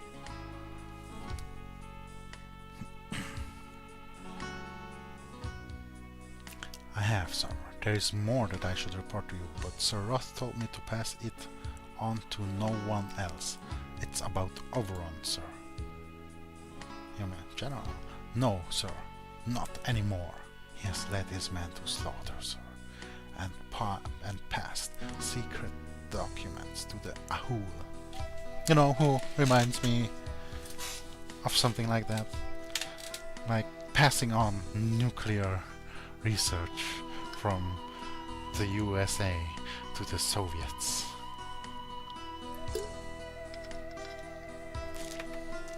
Which is why we have the difficult military situations we have today, because so many others now also have nukes instead of being decades behind in nuclear research. Yeah. Betrayal. A time as old as Avalon, we could say.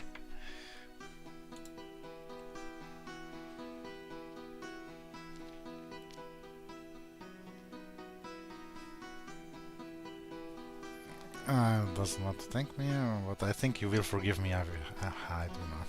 Sure, I mean, it's really bad reports, and we already reported it to somebody else anyway. And it's, yeah. But you get some rest. This war is far from over, and I have a feeling the next chapter in it will soon be upon us. I will, sir. And sir, you have my thanks for both your training and your kindness. Good night, sir.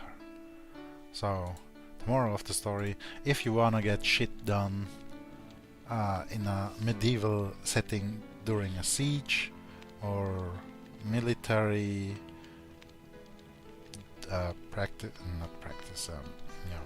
military activities, be part of the scouts. But the downside is it's probably one of the most lethal professions or choices, decisions, being part of the scout regiment, having to find out and figure out where the enemy is, what the enemy is doing, how, what, where and why. My duty is complete for now. I have done all I may until the day dawns anew.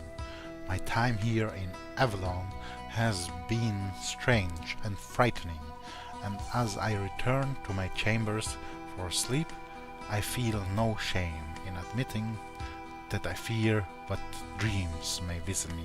A new chapter, Mudam said. A new chapter indeed. More than ever I wonder if I truly possess what will be required to see this tale through. I wonder. So, I mean, we still have some, how do you say, some leeway to adjust ourselves to any circumstances, but I kinda just wanna put it all into mysticism so we have enough mana to spam everything. Why is it showing, you know? Oh, it shows the number properly if I hover with the mouse over it. And thinking about it, we have slightly more hit points than our brother Corvus, but you know, he is both injured and was ill or sick, and so it made sense But his mana, ooh, he was at 100 mana points. So I'm thinking, what if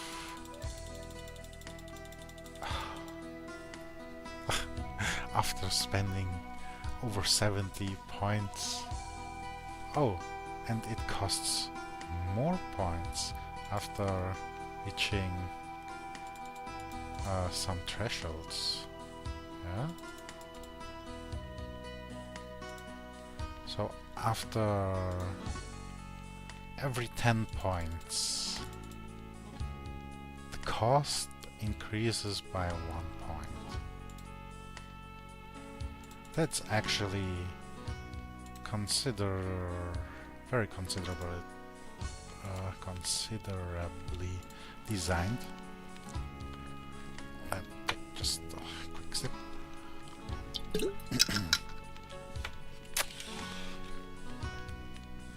So we saved our bro. Yeah. F again. Oh, it was already saved. There's an autosave. I didn't notice.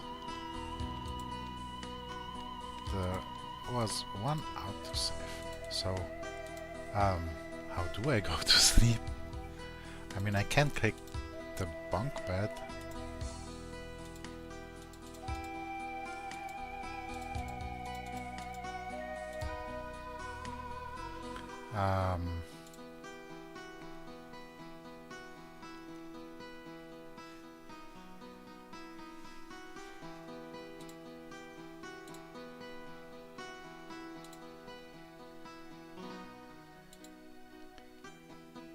Okay, I screwed up.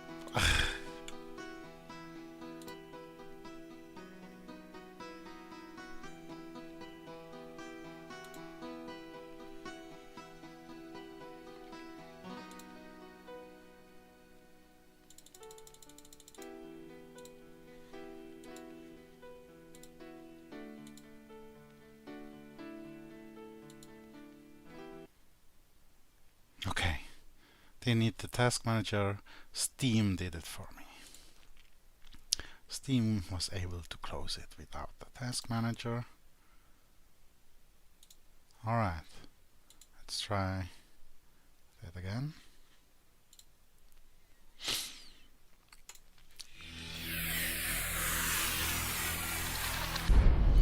Hopefully we don't have to play it all over again, because the data is now lost after force closing it. Yes.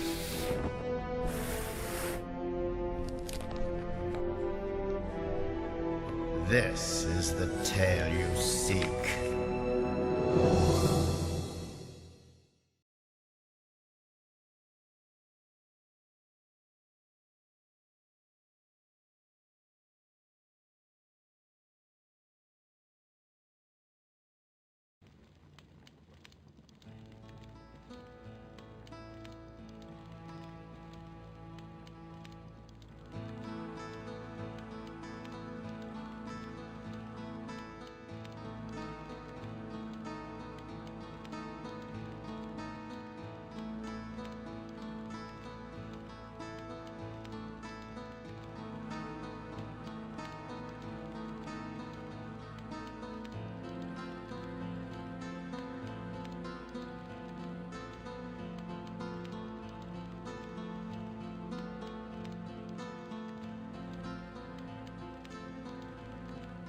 Maybe if I wait long enough it will become day, we will fall asleep and just fall to the ground, fall asleep, you know, from exhaustion after all those heroic deeds.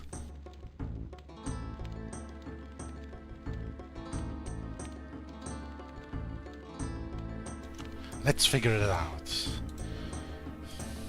while I take a piss. Be right back.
So the tunics and vests from the start aren't magically reappearing back.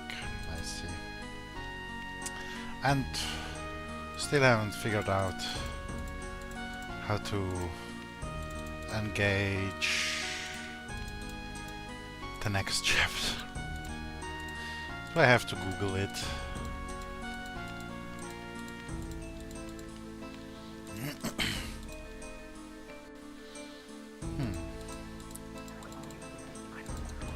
I mean,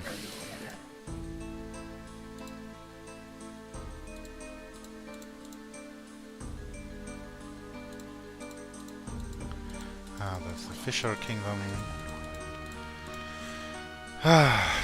So, usually, back in the olden days of CD-ROM, used to be you had to insert the next disc for the next chapter. How is it in this game? You may be some new hero around here, but I still don't have time for your nonsense. Out of my way! Pardon me, sir. So, at least the dialogues have already changed, but I think that's still from the chalice. Oh, the strategic meeting room is empty.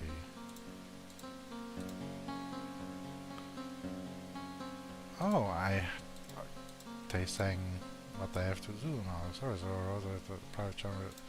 The inner keep. I remember there was the quarter stuff in here.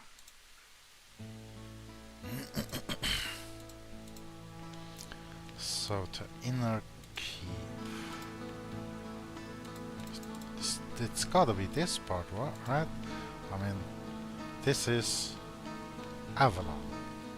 The citadel or castle, fortress. And then we have the gate with its basement and upper level. The outer bailey, which I usually think is a courtyard. Then these areas. I think this one might be a residential area or something. Or this one.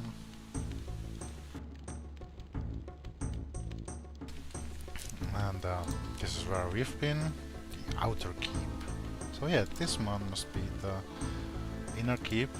This could be the deep keep, or maybe the rear keep, and then the backyard or something. If this was the courtyard, but it's a bailey. Oh, if this is the outer bailey, there must be an inner bailey, so maybe this is the inner bailey instead of inner keep, and this is the inner keep.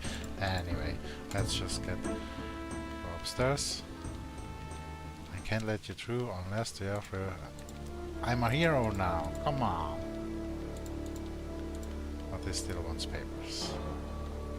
Where do I get to the inner keep?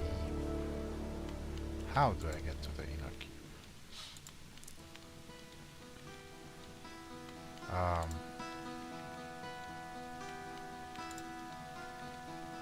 Where's Sarah's chambers?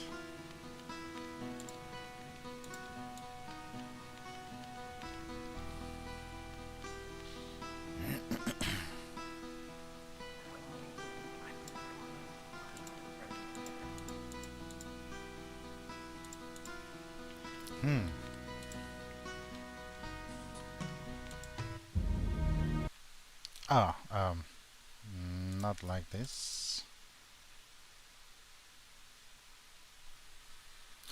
But why not it? Might as well check the forum real quick. Or discussion threads. Chapter starting, chapter transitioning, blah blah. Let's just keep trying playing with like a guessing game. Oh, let me turn this off real quick. Let's excuse me for the background noises. So clicking.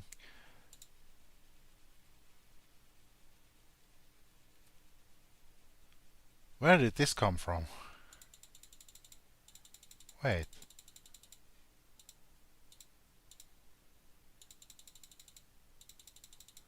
I didn't.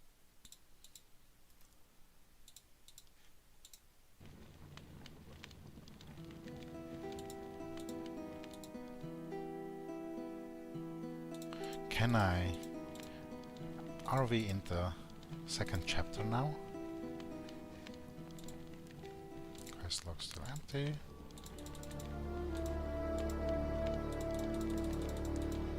The sound, the music in this part is so dramatic, kind of, or melancholic.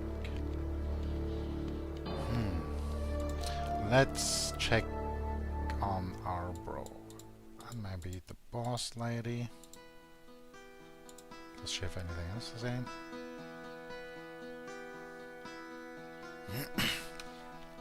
Some kind of ancient hero reborn into the world of the flesh.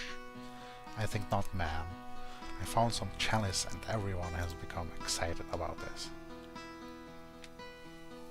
And I'm glad to be here, fighting Mithras and Tao. You too, madame. Ma'am, madame. Oh, Bonnie.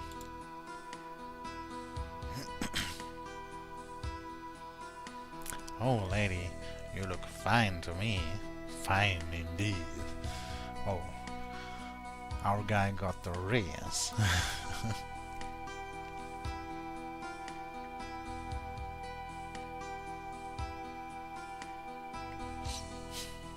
Oh, nothing more than to see, I mean, hear your latest news.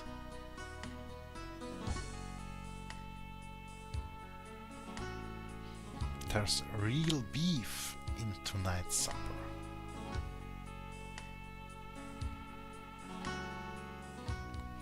I should take my meal with the other soldiers. I do, however, thank you for your offer, and shall remember it with gratitude. Fare thee well, my lady.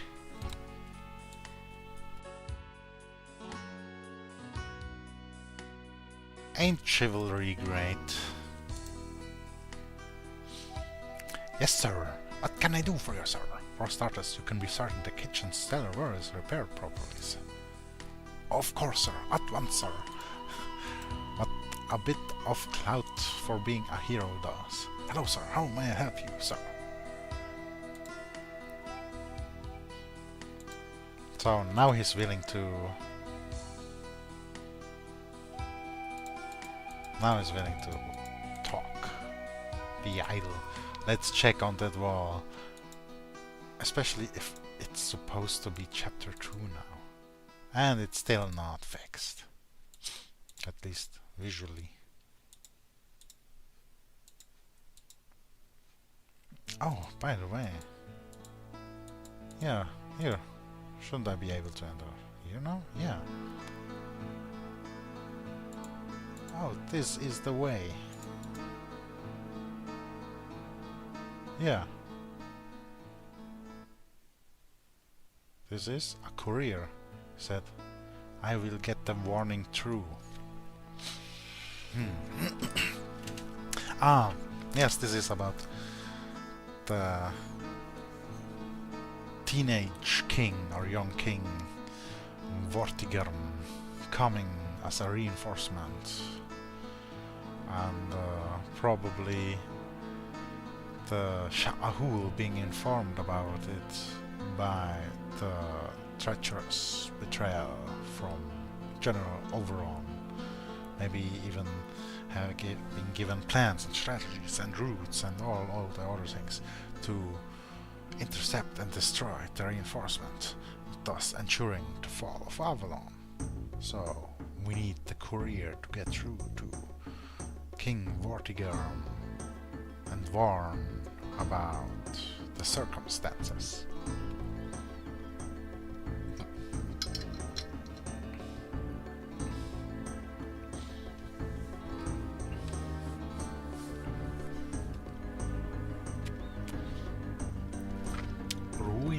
beneath Avalon.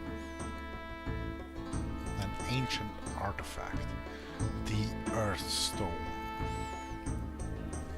Linked to a temple that once existed below us and has the potential to destroy Avalon.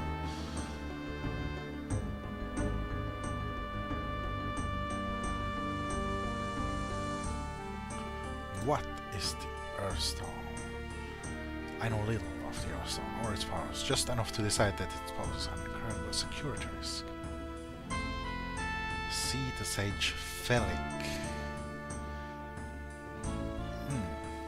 The name a bit girthy. He and Ellereth have been doing research on it. I got what information I have from them, alright? How could the Earthstone destroy Avalon?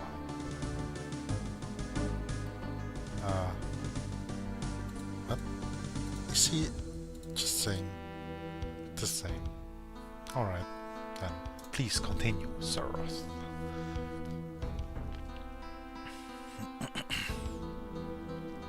So now we are playing Indiana Jones or Tomb Raider, exploring ruins below to discover what happened. Rescue them if necessary. The party consisted of a knight, a scout, and the seer, Waynar. The knight and scout were more of an honor guard for Waynar, a seer of considerable power. So basically, the seer could take care of himself, and the knight and scout were more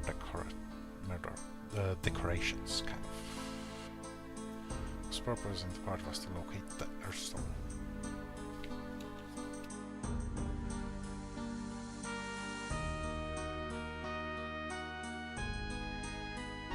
The aid of a few volunteers. So now we finally get to make a party, have company, after being shown the part through our brother when we escorted him back. Interesting.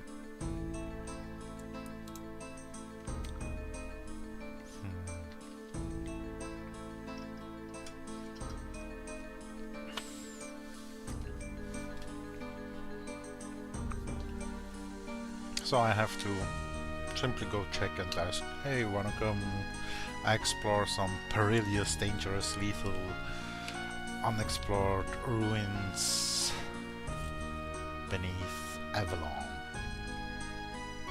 Maybe in today's day and age, but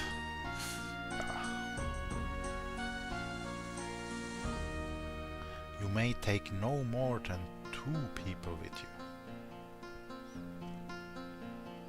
So I see we have 4 slots, so maybe it will increase in the future.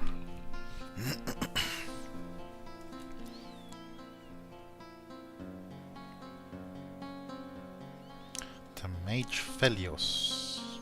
Felios? Felios.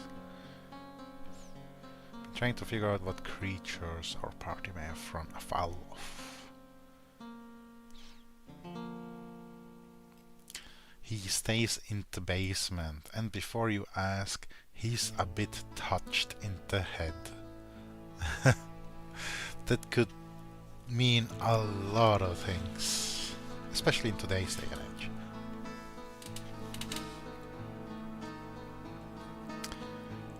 Ooh.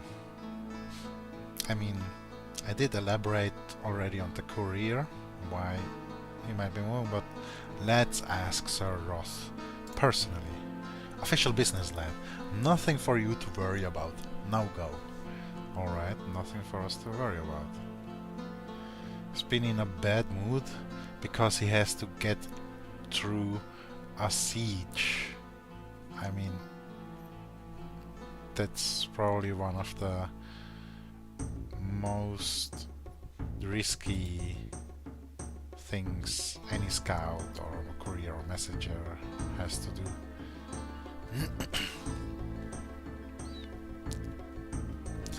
General Roth has ordered me to investigate the disappearance of a group sent below Avalon to recover an important artifact called the Earthstone.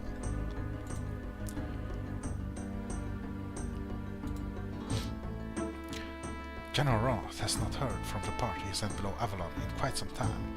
The members were charged with the retrieval of the Earthstone, an artifact linked to the temple located there. Sir Roth confesses that he knows little about the Earthstone, except that it poses a great threat to Avalon. To learn more about the Earthstone, he suggests I go see Sage Felix.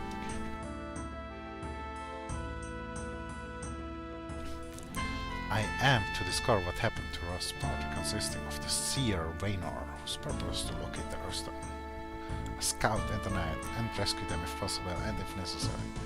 General Roth says that I may find people to join me on my quest throughout the keep. He adds that I may only take 2 people with me. I hear that Felix Apprentice would like to join my party to see the ruins below Avalon. Felix may be of use to discover what kinds of creatures might thrive in the ruins. May be found in the basement. Anything else? Sorry to disturb, sir. Nothing to tell to report yet.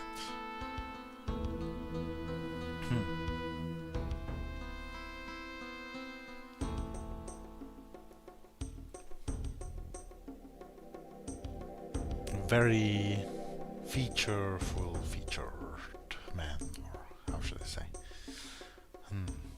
If we could zoom, but the quality resolution might not be as good. Anyway, General Roth came through with new orders for me today. A small party he had sent on an excursion below Avalon to recover an artifact known as the Earthstone has not been heard from in days, and I am to go to the ruins to search for them. I keep thinking that it's actually grammatically not liked to see and used right after a comma and a thing. Yeah. But that might be just in other languages. Missing are the seer Raynor, who has the power to locate the Earthstone, and an honor guard consisting of a scout and knight. They must have run afoul of something. Sir Roth tells me I will be able to bring assistance with me on my excursion, and I will meet people willing to join me through the inner keep. He knows little about the Earthstone except that it poses a security risk. He urges me to learn more, telling me that if I wish to know more of this Earthstone, I must visit Sage Felix on the 2nd floor. He cautions me that since he himself doesn't know what the fate befell of the party, I should speak to the mage Felius, who may be able to tell me more about the ruins. Hey, Gordon Morrison, anything new to tell around here? Oh, yeah. I see people come and go all day long.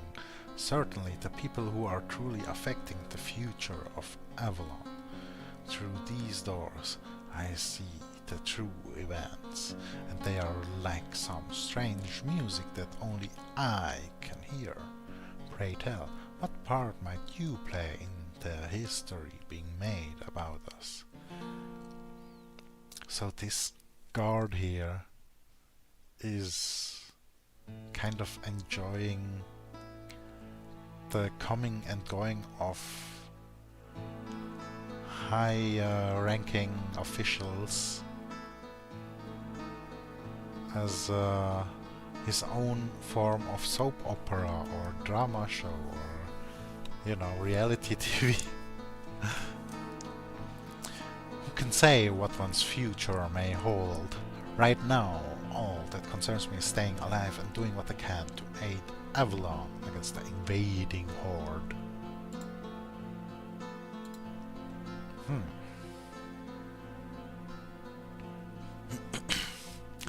Yeah. Fitting to today's title. pushing back the invaders.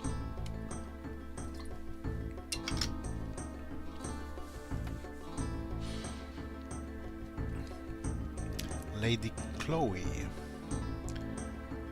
Sir Jared. Where to go? Where to go? Let's look at the map. Oh, yeah.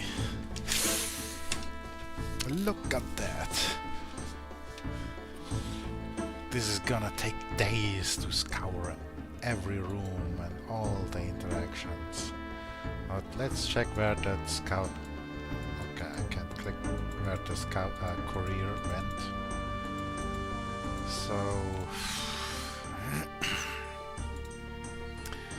oh, since we're gonna be,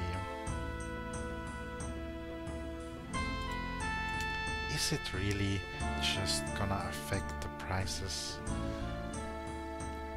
That's kind of nice, not having to change equipment to chat. Let's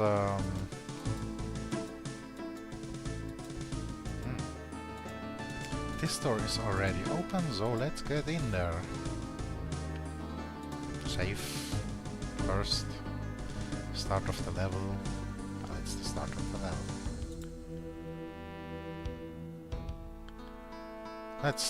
Let's make a new save for the start of the chapter. Because the other save is gonna vanish. After F comes G, capital G, for the start of the new chapter. Quarters of the Taberland Royal Party. But they have lain empty for some time now. Oh, so it's not a Sir Jared, it's not a knight, but room service, basically.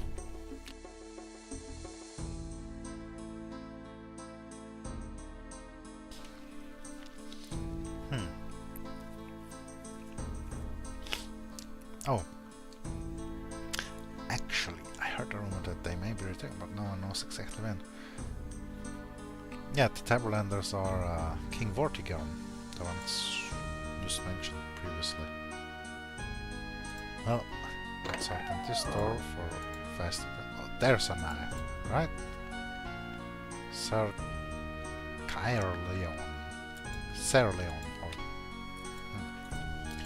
Here's how that's spelled. Let's start here first. Oh. Lady. Afoot in Avalon. I seem to hear whispered conversations around every corner, and everyone is a bit more on edge than usual. There certainly are things amiss here, lady, and I hope to get to the bottom of them. Yeah, okay. Is that all? Another door I can click and enter, but at least it's kind of clearly visible where you can enter. No secret entrances or whatever. Or maybe I just have... my perception might just be too low. It's actually slightly above average, I think. Yeah, I might as well have started here. I thought I could go around here, but then instead of clockwise, guess we'll go counterclockwise. Or I might just go and follow the right wall. That's another good method to clear rooms, but it can fail easily in a maze or labyrinth. So use those methods with caution. Who's this Fester guy? Greetings, friend. Oh, potions. Is that an alchemist?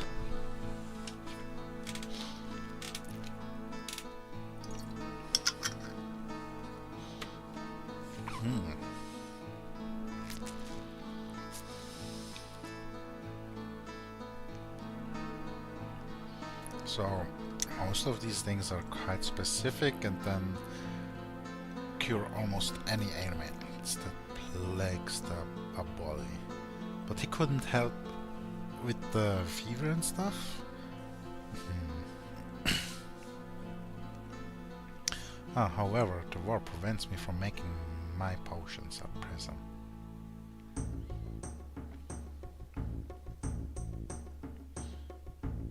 Well, probably rare herbs that couldn't help with a simple fever. Or too rare that it should be used for something else, maybe? Nah.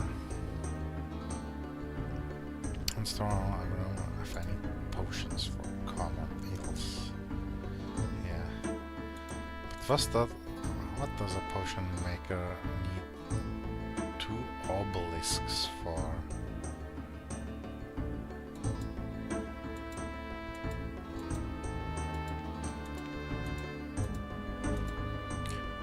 Well, most of the design in this game is pretty decent and sensible.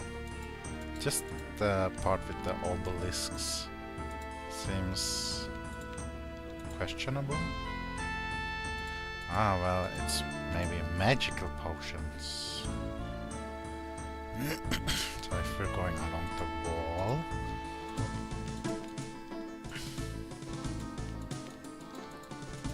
start here. Then we'll come around back at some point. Or maybe I should just go through these rooms as well, right now. Check the map again. So I could go here, then there's an access, I think, here. And go through here, here. Or maybe here, and then here, and maybe there's another path here. Let's just continue. Not strategizing how to most efficiently go through all the rooms and NPCs of the inner keep. May I help you? You have to teach me more. Available to join me. Do you have assignments for me? Advanced combat. As a matter of fact, I might know a trick or two. May I help? Oh, that's nice, another teacher. Ooh.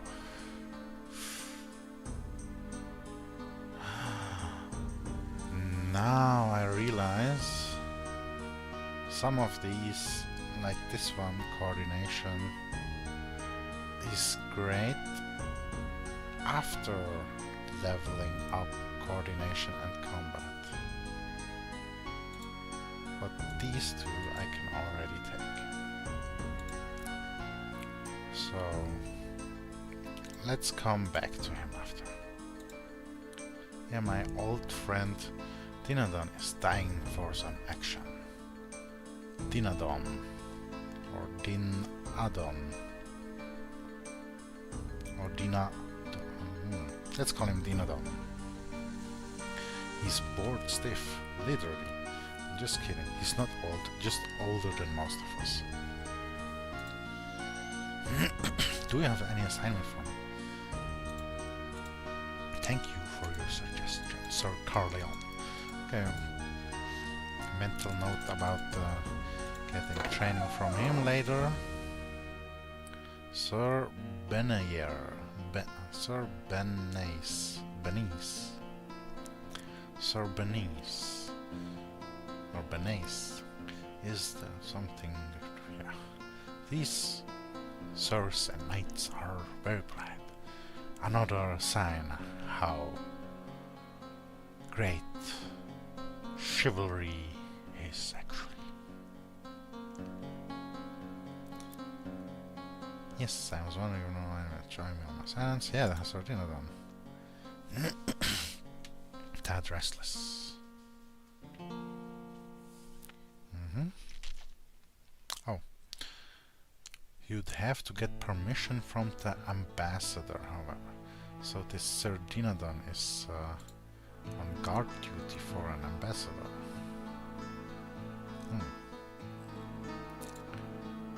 I've not the patience to be a teacher, but it's a good thing you ask, because Sir Carleon does. He's one of the toughest fighters I've ever known. Yeah, this guy, alright. So maybe he's got an assignment to give. Assignments? Not personal.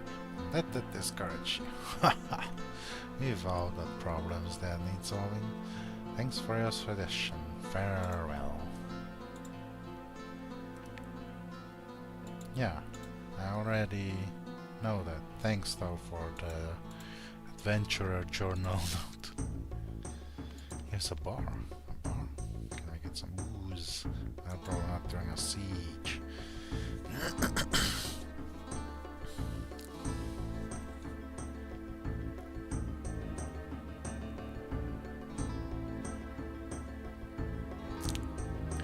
Indeed, hunger makes a person desperate, but we must keep our reason or all else is lost. Well, I'm not gonna go down yet.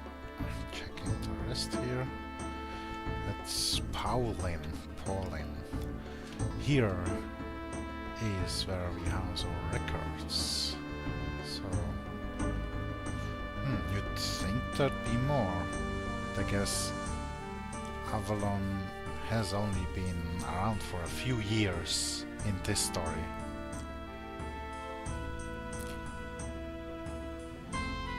Births, marriages, deaths, stores of food and supplies, and other noteworthy items and events of the community.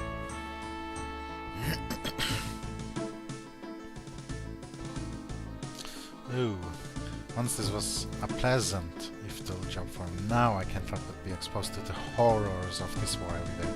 Yeah, he gets to list and record and store all the information about the deaths and the dwindling supplies and stuff. Even if I only deal with the figures between the deaths and the shortages, I can hardly go on some days. I imagine the war has made you busy in ways you never imagined. Still, you are fortunate that it is the numbers and not the actual events that you must face. Very true.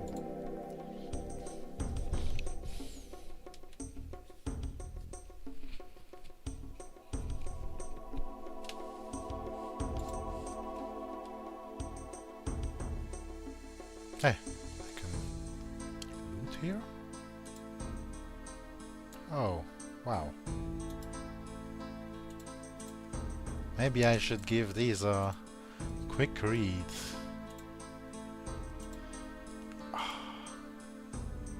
Living in the trees.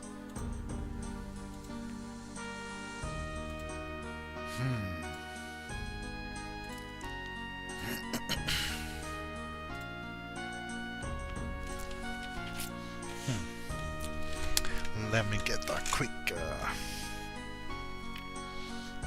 another sip.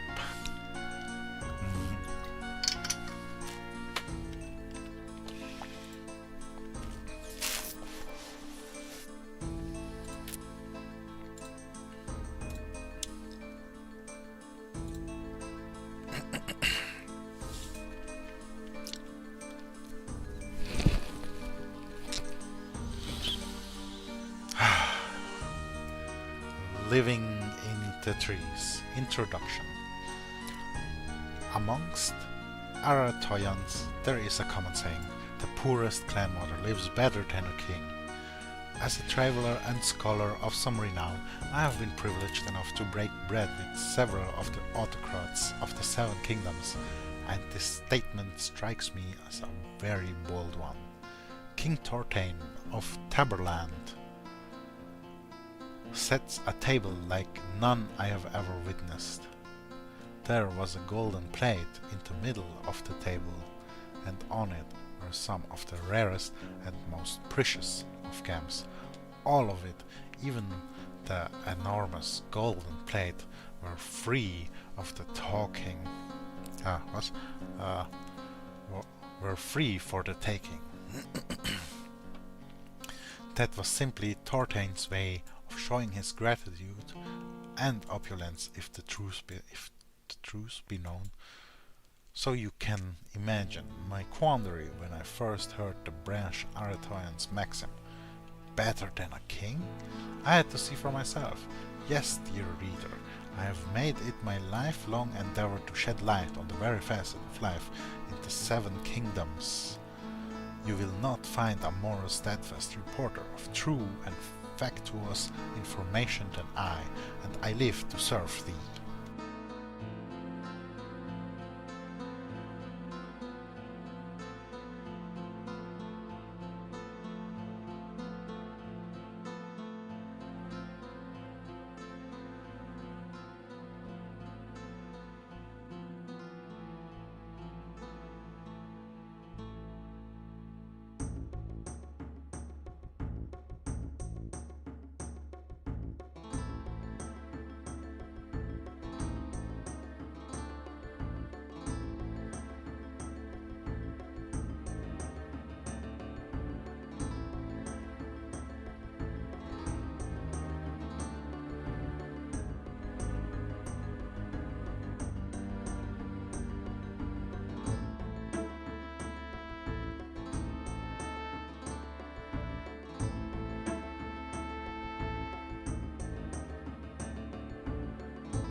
Just a quick phone call.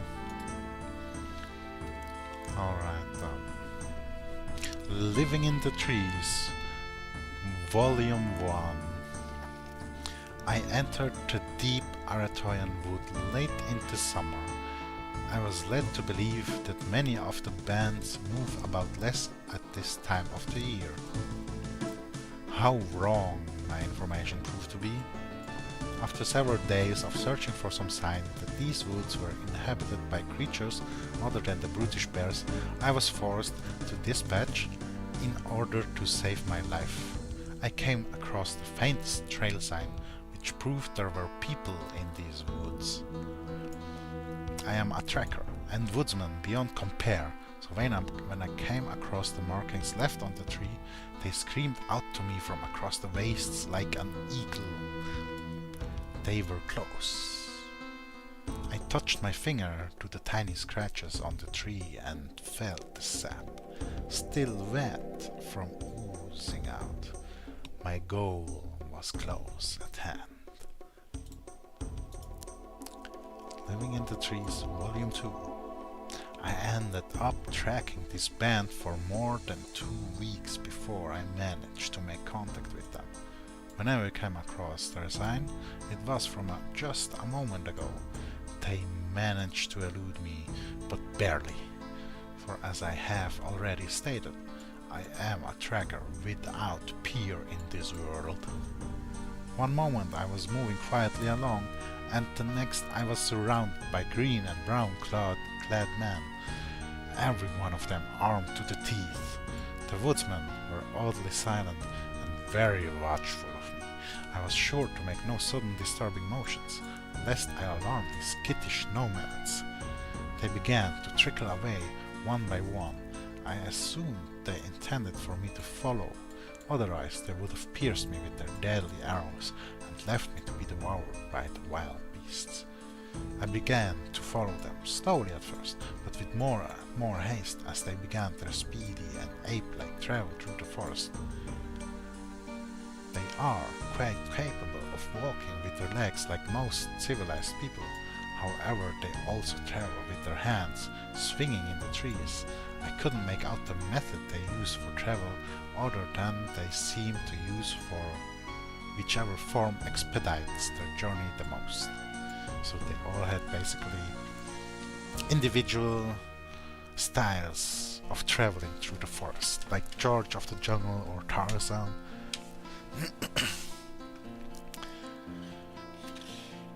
One moment they are walking upright, but along the way they will attach themselves to a branch and swing forth like a pendulum. I was astonished, intrigued, and even made some childlike attempts to mimic their odd behavior, which Aratoians found quite hilarious.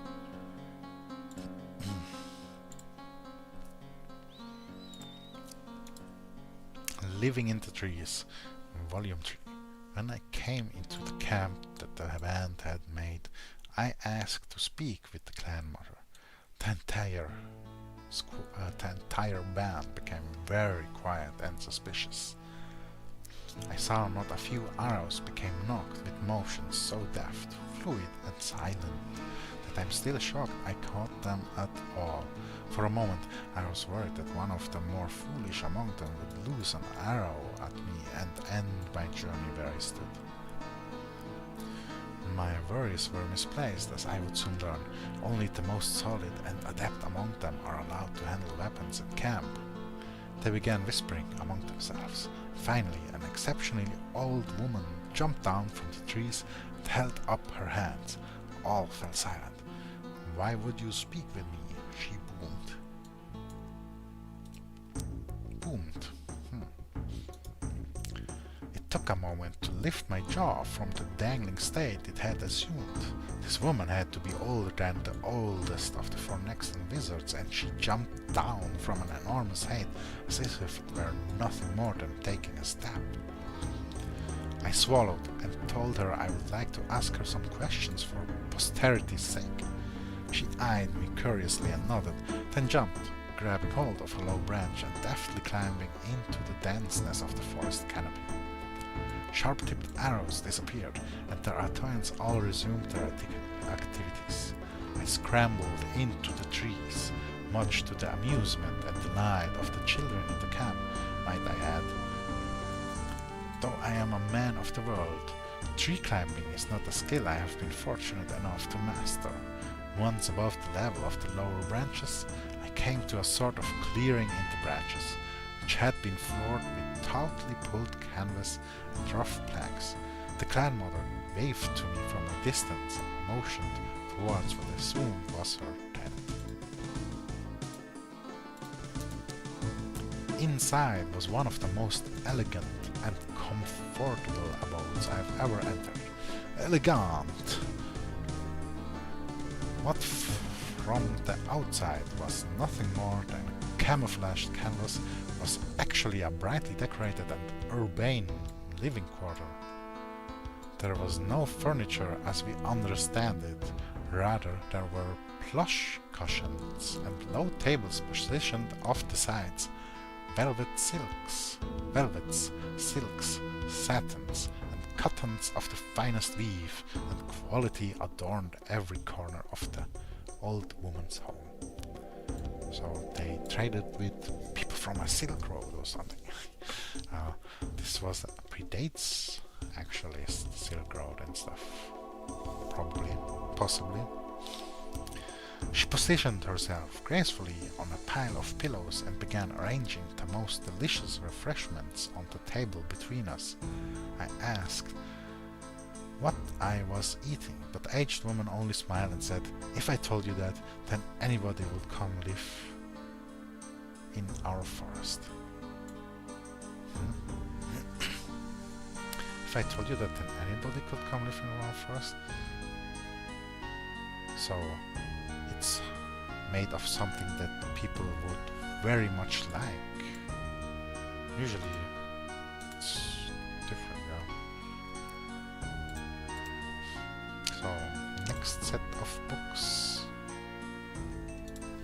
Just a quick sip.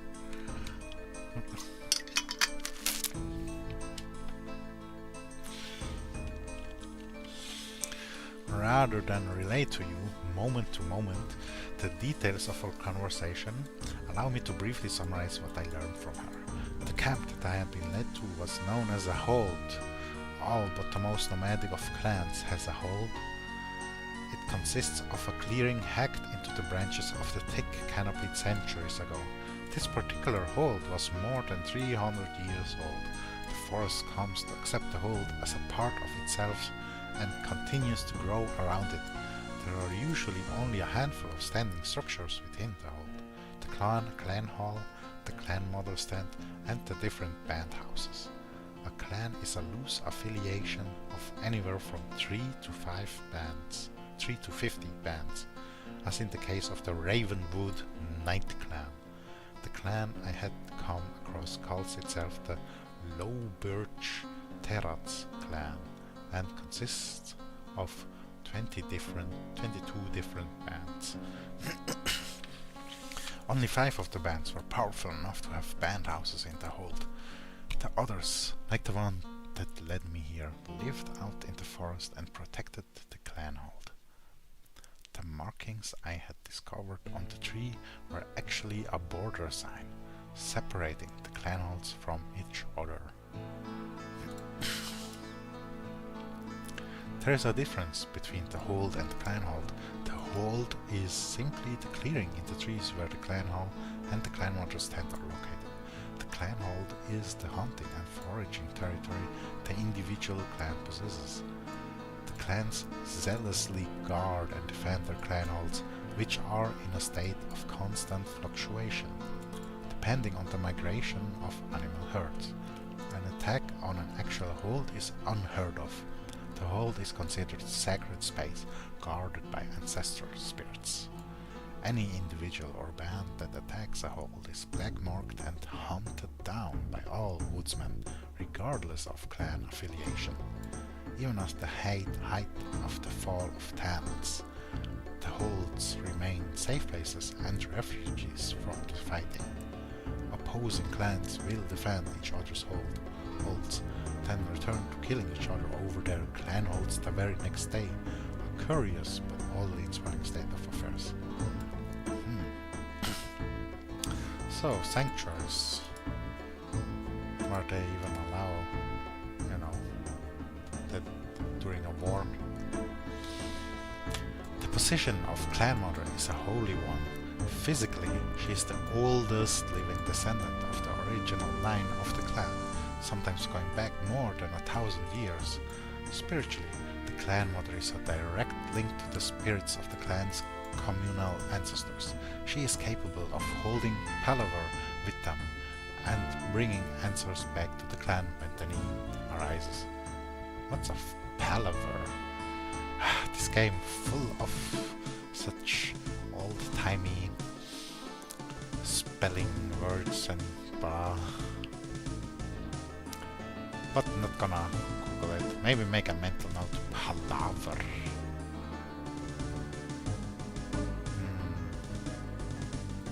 Like a seance, maybe, communing with the spirits. Since she's bringing answers back to the clan when the need arises. I asked the clan mother what her name was, so I might refer to her by name in my book. She smiled softly and told me that her name was Clan Mother, and beyond this, she has no identity. Is this a very based culture? I mean, queen and such should be actually the same to avoid the ego of taking over. I mean, Queen Elizabeth was really a great queen, as she was willing to make personal sacrifices for the good of her country and people. And in today's day and age, there are so many calling each other queen while having no sense of humility or any of the virtues that embody a queen, that a queen embodies. Only, the sinful aspects. Anyway, the person she was before died when she was made clan mother, and her relatives mourn her as dead already. The clan mother never dies. Typically, the clan mother was the band matron of one of the various bands that make up the clan. Aratoyan ancestry passes matrilinearly.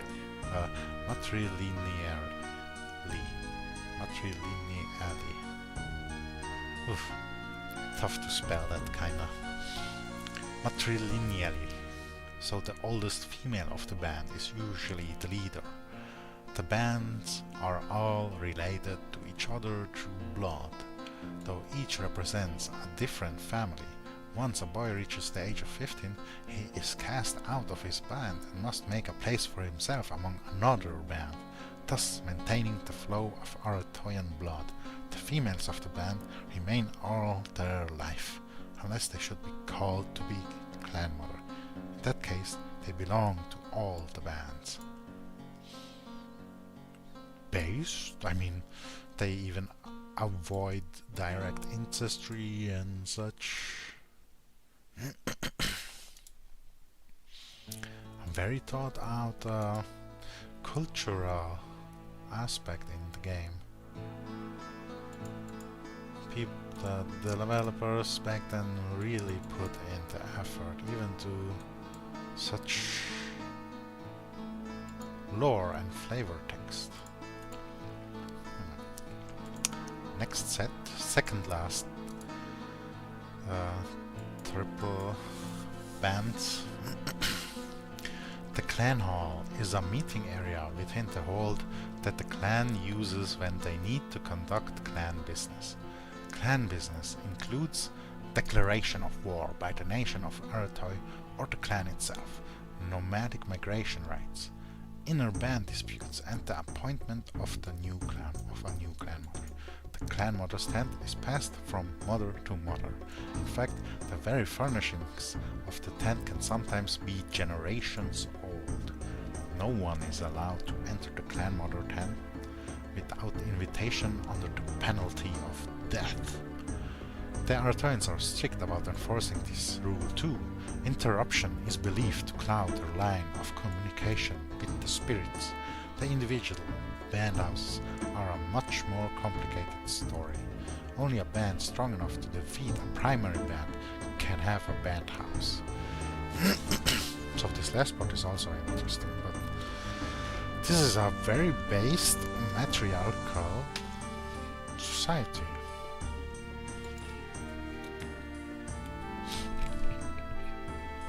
As for the clans, there are two types: old clans and new clans. There are 14 old clans, each of them going back centuries before the fall of Tans. The new clans mostly date back to the fall of Tans, and in the case of a few, only a few decades. The new clans all have single word names like Balin clan. The old clans all have two word names. During the fall of Tans and the years that followed, immigrants began flooding into Aratoi and forming clans of their own. The old clans added an additional word to their names to differentiate themselves from the newer clans. There are now total over 100 clans in Aratoi, but that number is constantly fluctuating. A strong band will sometimes break off and form their own clan. Young men that have been cast out of their band and haven't found a band to take them in sometimes form their own clan. They steal children and women from other clans and start their own line. Practices such as this are ancient and accepted in Aratoian society. Why? Because it's a matriarchy. I mean, it would be seen as way worse when it's a guy commanding other guys to steal children and women to form a clan, but you know, it stays in the same culture anyway. But if it's another woman saying that, it comes from a different place, kind of a different place of mind, state of mind maybe too. But it's still kind of savage. It's but necessary. Hard to argue when they just try to make survival possible in any circumstance while keeping morals, logic, and common sense.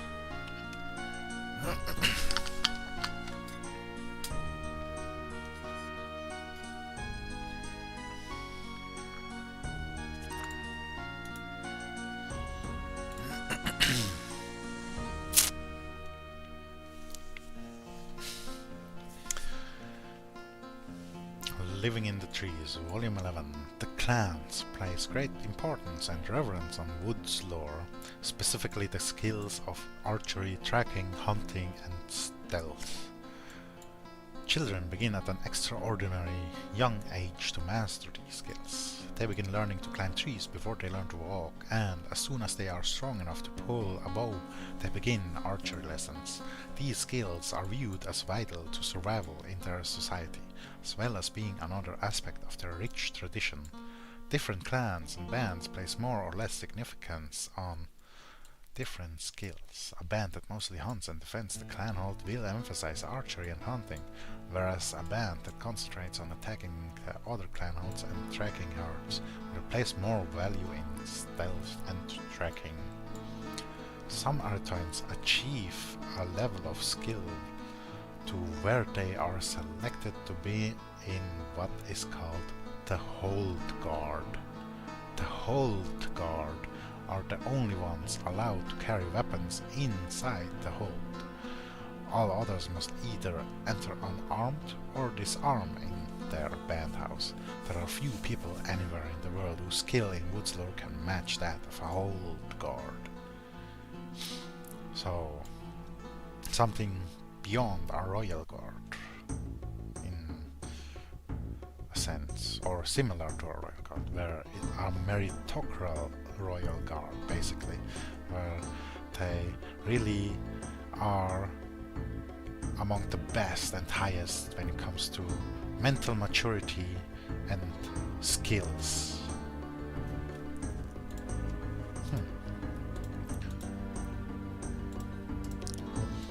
Last set, this time 4 books at once instead of just 3.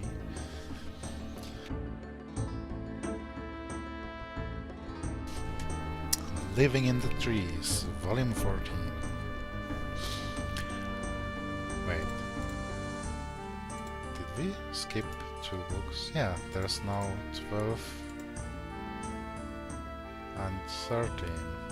How many did we skip? Huh? Introduction 1, 2, 3, 4, 5, 6, 7, 8. 9, 10, 11. Skipping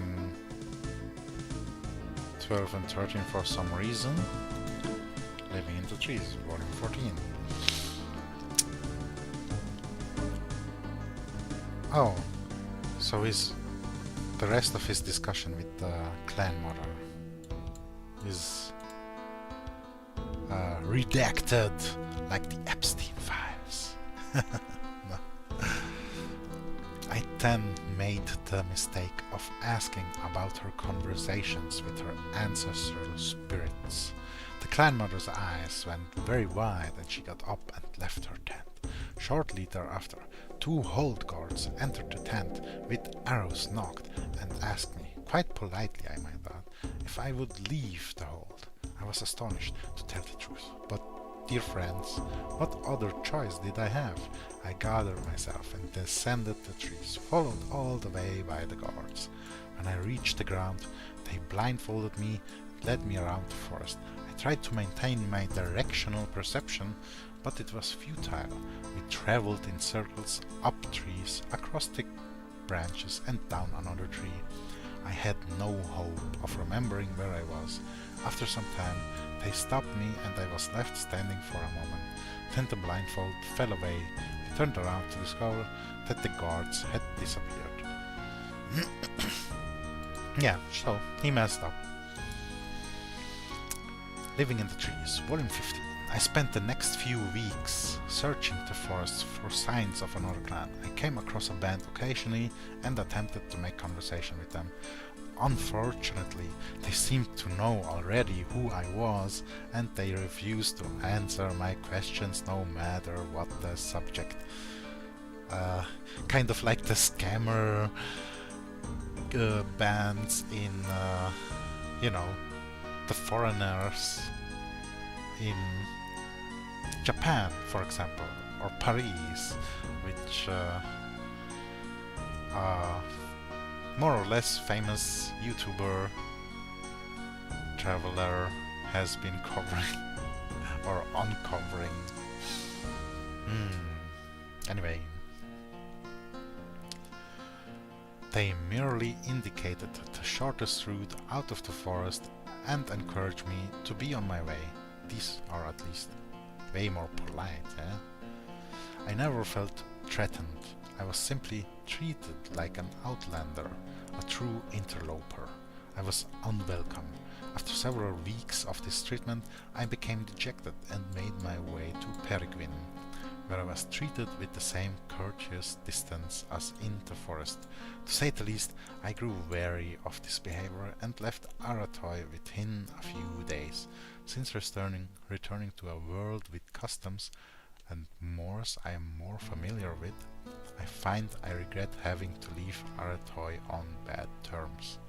I found their culture compelling and their traditions stirring to the blood.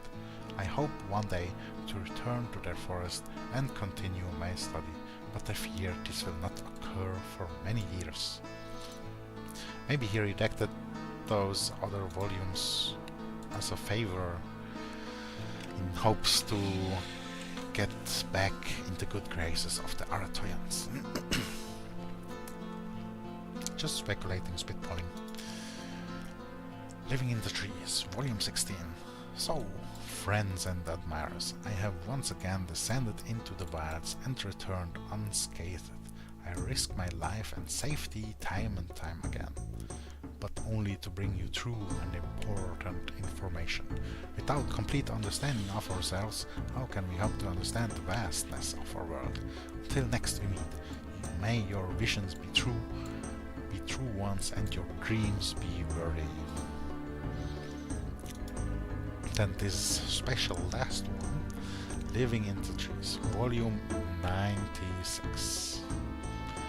Typically, this means a band must have considerable age before a large population and strong tradition. No. Typically, this means a band must have considerable age, therefore a large population and strong tradition. However, it is not uncommon for a young and particularly ruthless band to take control of a bandhouse. Also, bands of considerable wealth are known to purchase a bandhouse, but this practice is frowned upon.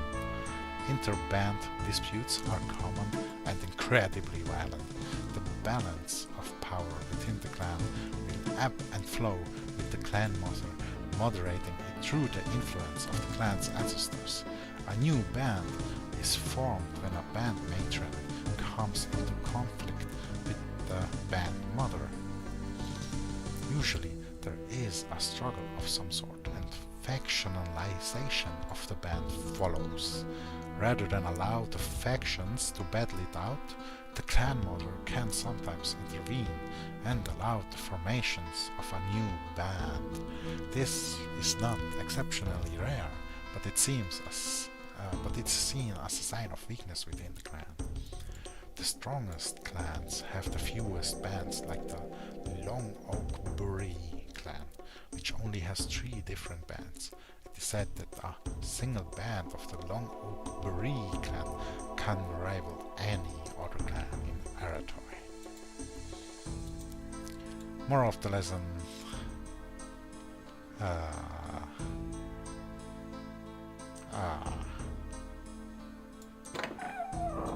a matriarchy ain't much better than a patriarchy? Nah, that's not it.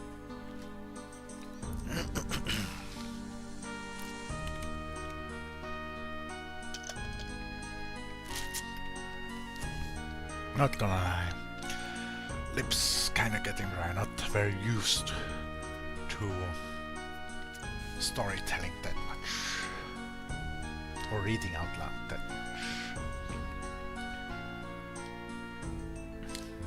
So, kinda glad we're moving on yet. Now to Sir O, or overall with the game. Well, we already know about Sardinadon. Don't know if that still makes sense. Of this, yeah, just gonna ask for assignments if any of them That's the main reason I'm still checking for these knights. Lady Estrella.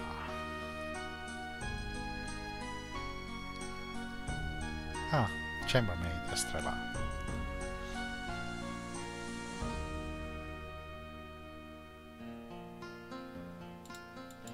Oof, angry about cleaning.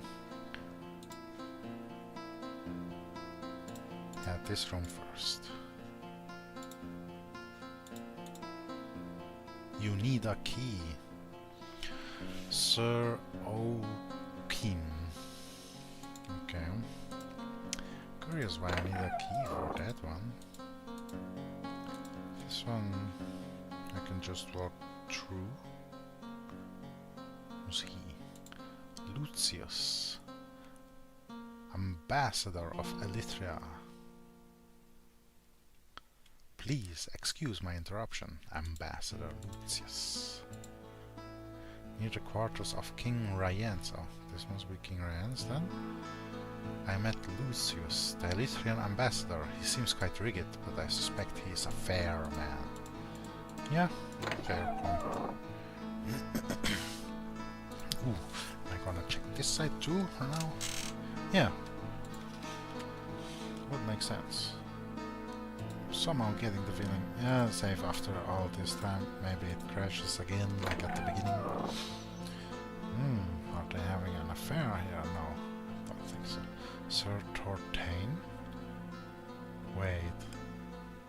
Wasn't there a King Tortain of Taborland? Is this a chambermaid? Yeah, polish the floors and clean the linen.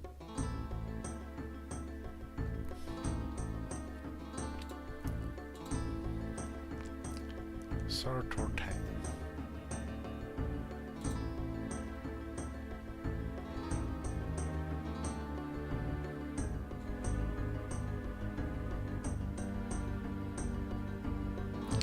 Why, yes, actually, how did you guess?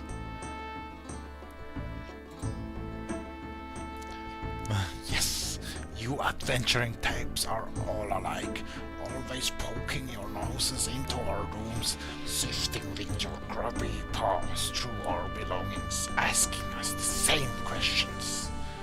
That's how things get accomplished in my line of work. You didn't complain much when I brought back the chalice of life, now did you? Ha! That's a good point. I think I'll escape before we begin another rant. That's another thing. You spend way too much time running around this way and that, scaring the non-military members of the keep, causing... I can't believe you were named after King Tortain. Okay, that's it. I'm leaving. Yeah. Nice that they note that. That was amusing. I met a knight by the name of Sir Tortain. Unlike his namesake, he seems to be rather impatient, sarcastic. Indeed, he seemed to know my intent when I approached him. His sarcasm is refreshing, but a bit sharp. Ha! Have you heard any good one? Oh, that's a good one, adventurer. But the other question in your router was, what's your name and where are you from? Yes, he knows exactly. What if... I'll bet I don't.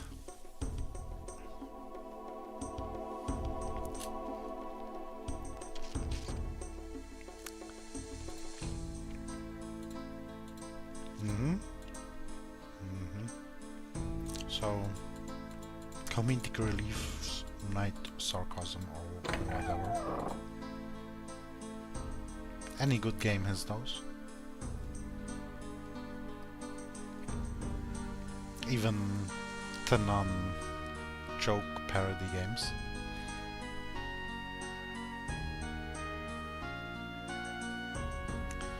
Ooh. Is that love at first sight?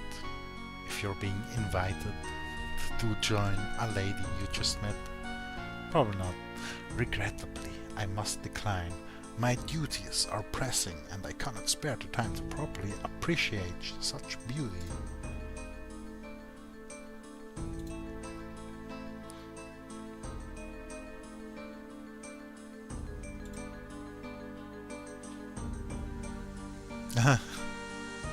Yeah, that's kind of true. All these knights are on duty, but just wandering, standing around.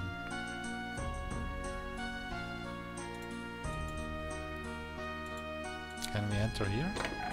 Yeah.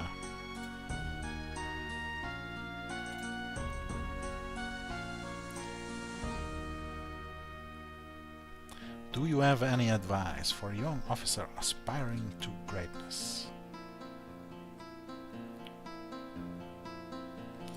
Further our cause. I'm not talking about we as a nation, but we as humans. Ah, the duties again.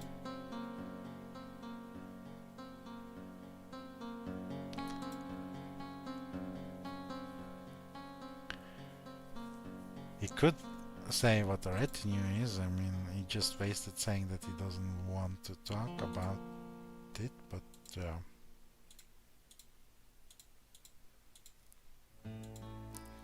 how about the other knights? Are they all saying the same? Yep. So I mean, those ladies first, but respectfully, first talk to the king. Forgive me, your majesty, I must have the wrong room.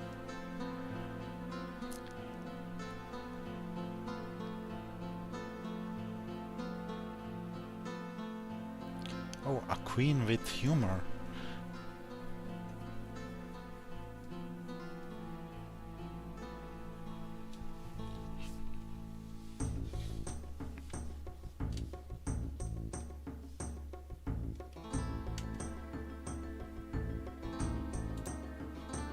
Well, okay, that's interesting. I have met the Queen of Oriam today, a charming woman by the name of Nanesi. She seems impressed with my accomplishments so far and hints that if I can get His Highness to say more than a few words to me, she will speak more with me. Her voice is rather hypnotic. I think I shall like that.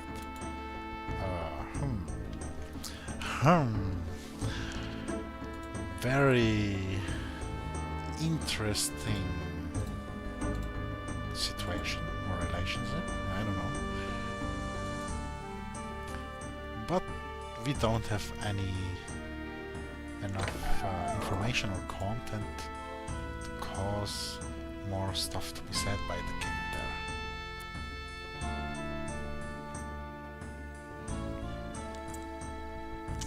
there. Sir Itar.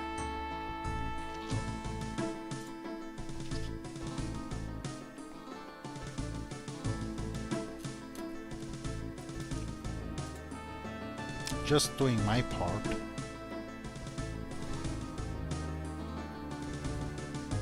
Oh, speaking about traitors, this Sir Ether.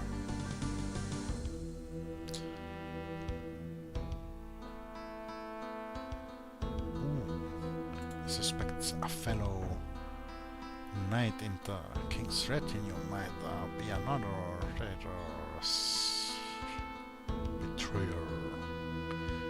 Melodramatic, as you say, I believe Sir Osla received a letter, guards jealously.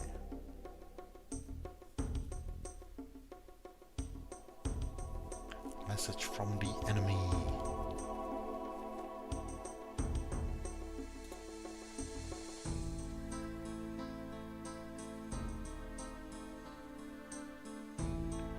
Certainly, Sir Ether. I will return to you when I have learned something new. Interesting.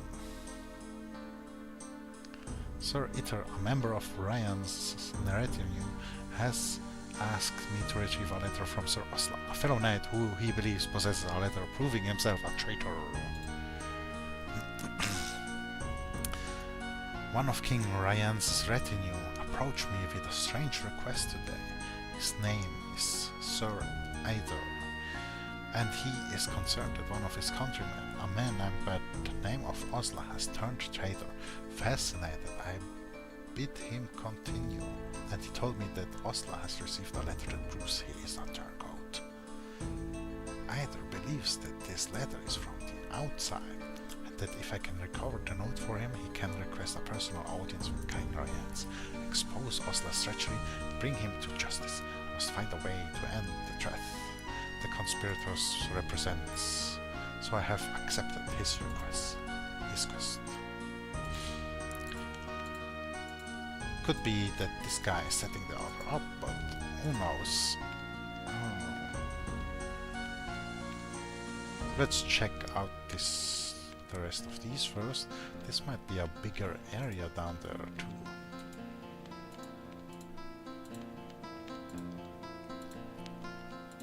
Oh, what have we here? Instead of an obelisk, it's some other statue thingy. Mara. What a statue. Oh. Wizards have strange tastes, but it smells like a slot. Huh. So this is the Phelius guy's study.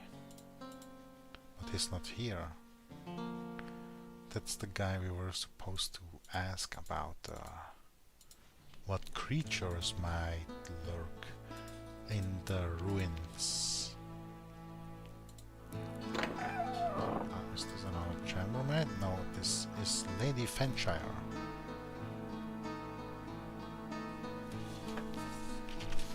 Yeah, these are all citizens of Oriam, the nation that the Shah had raided and in which Avalon, I think, was built, maybe, or around somewhere.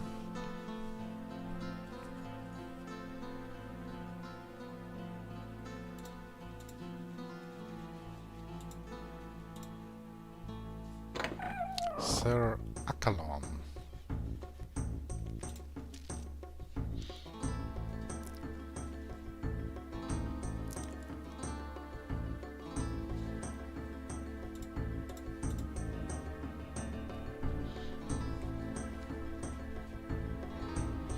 Before you ask, I don't know what a retinue is either. I know the hand that feeds me and the kingdom that drives me, and that's all I need to know. Based only knows what he needs to know. I met Sir Akalon today. Although he says he has no idea what a retinue is exactly, his loyalty is defined by the hand that feeds him and the kingdom that raised him. Thus, he is part of our retinue. Well, here's the suspected traitors in Oslo, but let's check the others first. Saracina. Once, like many others, lived on farm for a while.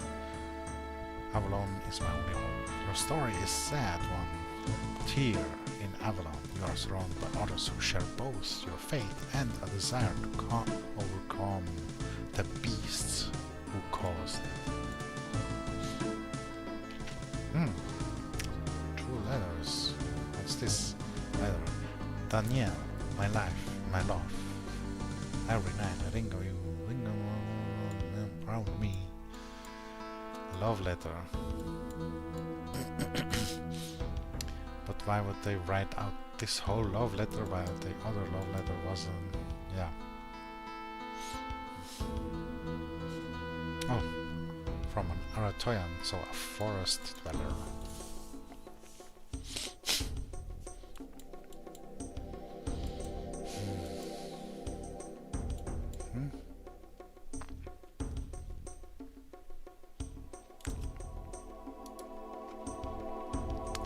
Dearest Joyce, how long has it been since I last was near you? Could touch you, smell your hair. If I close my eyes, my mind fills with the memories I have of you. Good memories, all of them. The one I hold closest to me.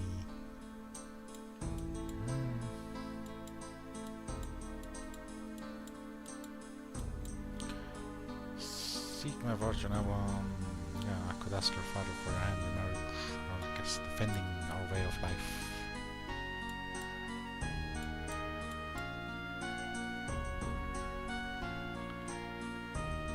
Right thing to do seems to make this place less horrible for horrible it is. Every day, more of all soldiers fall victim to the Sha'ul, either directly by the weapon or through disease or lack of food.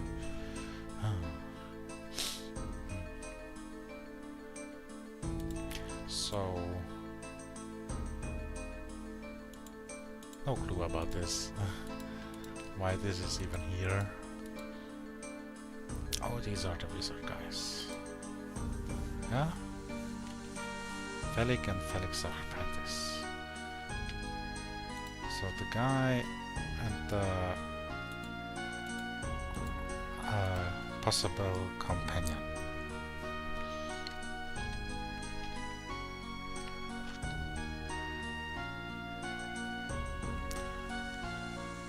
What is the Earthstone? An ancient relic.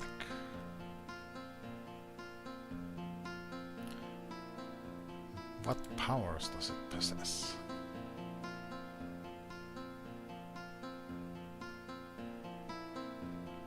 Lest someone put it to devious use. Devious use, what do you mean by that?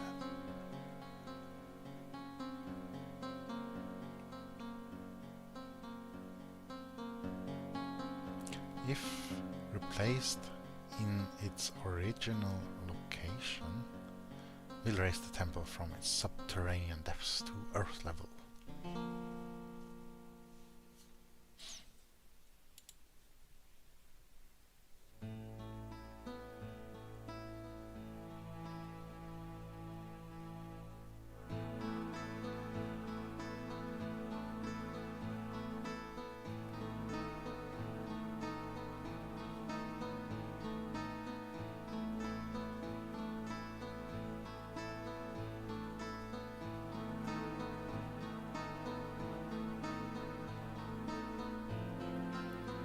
Oh, so if we don't take this guy with us, he might not even get a name ever. Interesting. Felix tells me that if the Earthstone is returned to its sons in the temple will rise again, destroying Avalon. Felix also tells me his apprentice will all but have earned a name if I take him to the ruins. Felix certainly looks the part of the sage, although his manner was far from mysterious, his words concise and his candor refreshing. He tells me that the underground ruins surround an ancient temple where worshippers of long ago, who or whatever they were, convened about the magical gemstone, the shrine and this Earthstone, as he called it, are somehow linked, as he believes, although he wasn't too clear as to how or why. The only thing that is clear, or so claimed a scrap of parchment that he took great pains to wave in front of my face for emphasis, is that if the Earthstone is replaced in its sconce, a centrally located nexus of power that the ancient religion's members built specifically for that purpose, the temple will rise once more.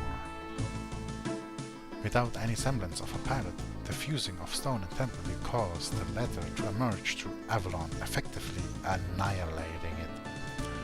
Felix also adds that the stone has a purplish-whitish cast to it and is shaped like an arrowhead.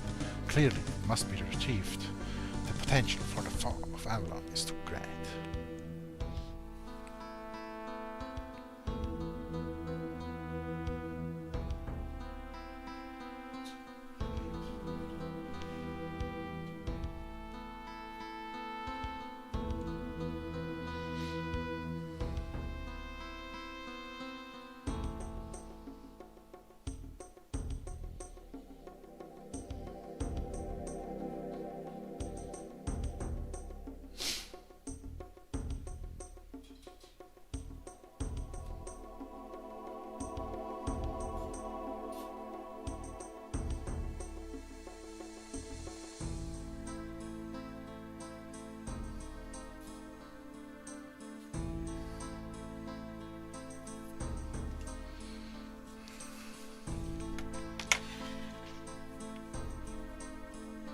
Oh, excuse me. Just had to write a short text back. So, apprentice.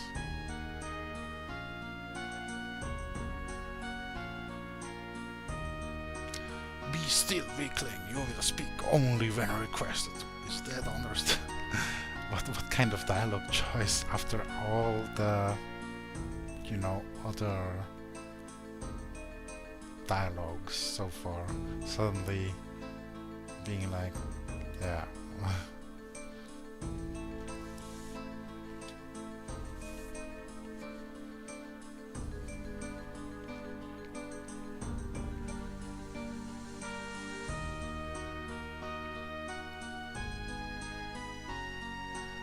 Are you sure you're cut out for it? Need I remind you that a knight, a scout, and a seer disappeared down there? How skilled are you with a sword?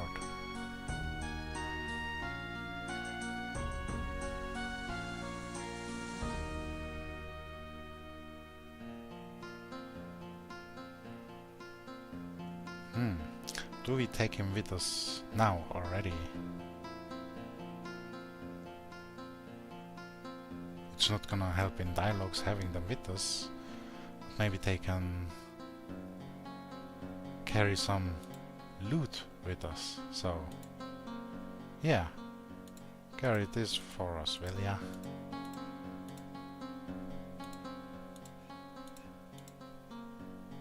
Maybe this too, yeah. And I might as well go get the spell book.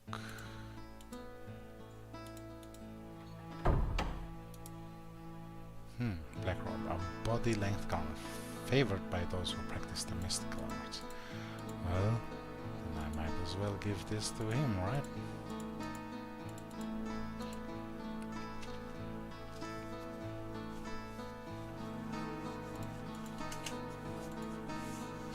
Fate has much in store for him, so he's saying, don't let him die.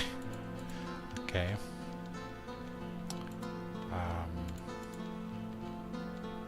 Defensive. Oh, I can tell him.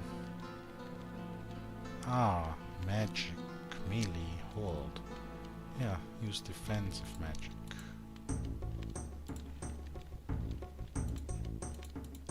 Can he? Oh. Protection from magic. That was probably what the shaman was casting.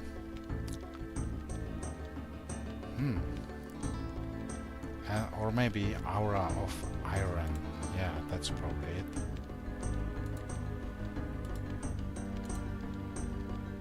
He's using a dagger. Oh, he already has books.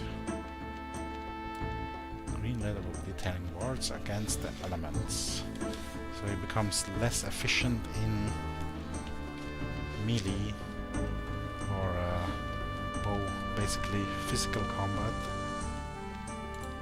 but gets more elemental resistance. Yeah, elemental resistance.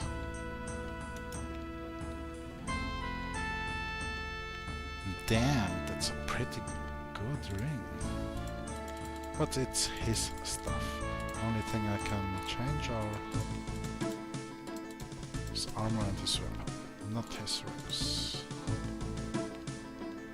Is he gonna keep it if I give it to him though? I would want to swap out the book with it if he's not gonna be able to change the equipment back. So, where is that scroll? That's Sir Oslo. Is that Sir Oslo or Osla? Anyway.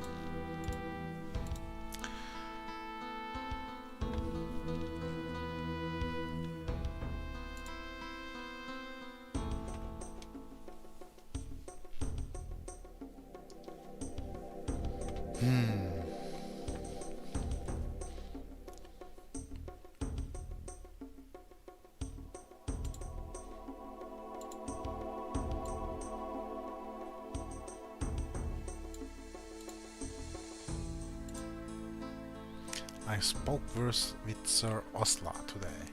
Rather, I should say that I attempted to speak to Sir Osla. He exclaimed to me noisily that I was disturbing him and told me to leave.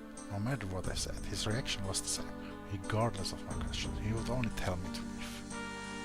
During the time he shouted at me, I bluffed for time to examine his expression. He looked pained and torn, lost, indecisive. I believe he actually shouted at me to distract me from reading his expression. Is this the face? Are these the actions of a traitor? What are his motivations, and what does his mysterious letter say? Perhaps Sir Eider will have a suggestion on how to coax Sir Osla into handing over the letter. He is, after all, still his countryman. Yeah, still, for now.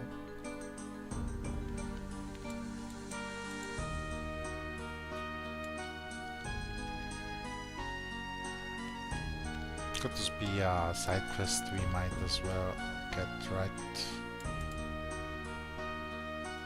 over with right away?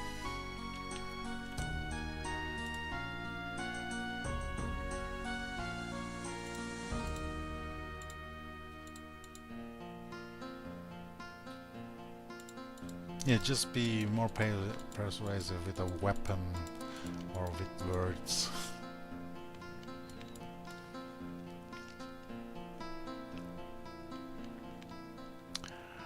What a brilliant idea.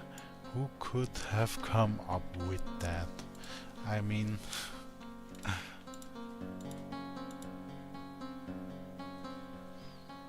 yeah, so... I think this might not be a traitor, but the other is coaxing us right now to simply kill him. You know, saying we should use our sword. We could just auto-attack, you know.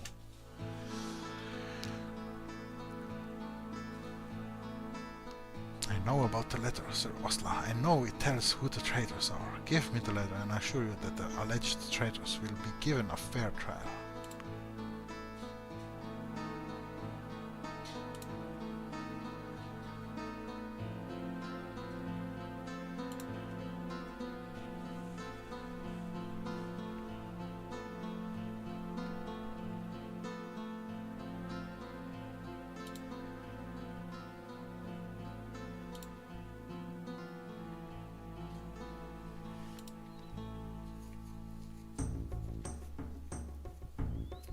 Oh, okay.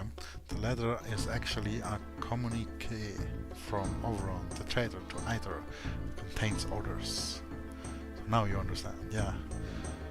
I understand that Sir Eider is the traitor and tried to get me to confiscate evidence that will now be used against him. One question still remains, Sir Osla. Why did you keep this letter to yourself if it implicates Eider and Overon?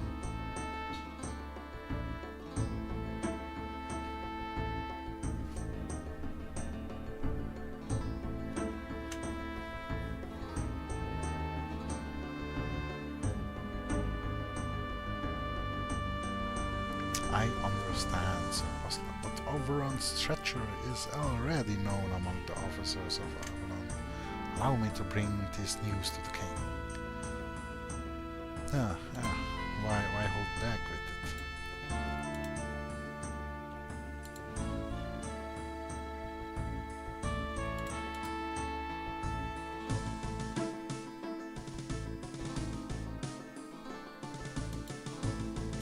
Do we have it?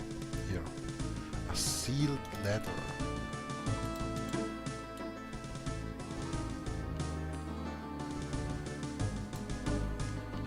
Okay, I like this.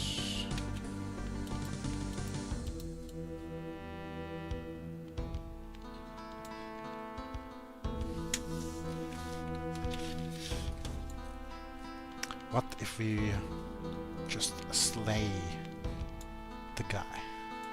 The traitor. Slay the traitor. Talk to the king later.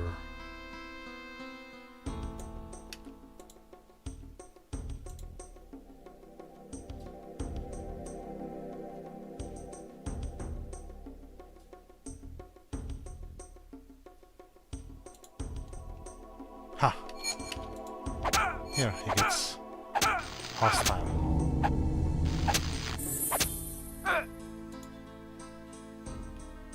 Pretty good stuff.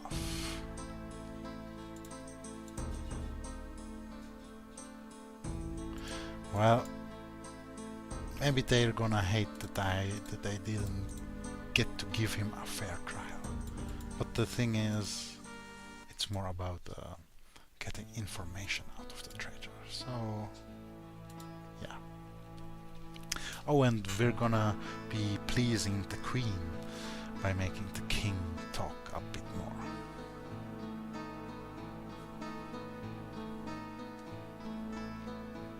I was approached by Sir Ector earlier today with some disturbing news. He told me that he believed that Sir Ostlar was a traitor and that he had in his possession either to prove it. He asked me to retrieve the letter for him, perhaps thinking I would have more luck with Sir Ostlar than he would have. I went to Sir Ostlar and at first he would not speak to me, but eventually I got through to him and he showed me the true contents of the letter. It's a missive between General Oberon, who, as you're aware, is a known traitor, and Sir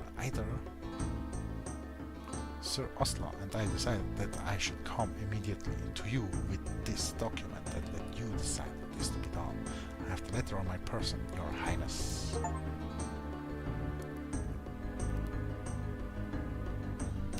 You have acted thoughtfully and quickly in this manner, and I applaud your efforts.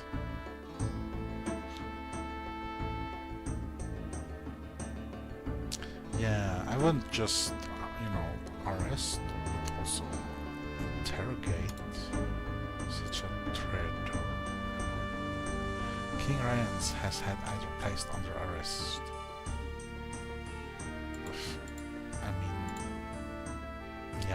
It seems that Lady Luck has smiled upon me again. The pen, mightier than the sword, or so the sagely and magely love to say, has spared an innocent man. After speaking with Sir Ostlar, I learned the true contents of the letter in his possession, and it proves small wonder that either wanted it returned to him. The letter is actually a communication between Oberon and Sir Eider, and the ink's still wet. Private audience with King Rance, my foot now that either has been taken care of.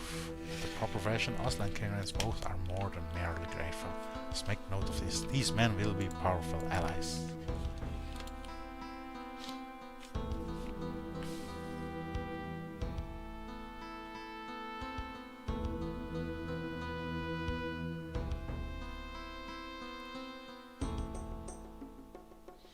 Thank you, Your Highness. I hope someday that I shall be worthy of such compliment.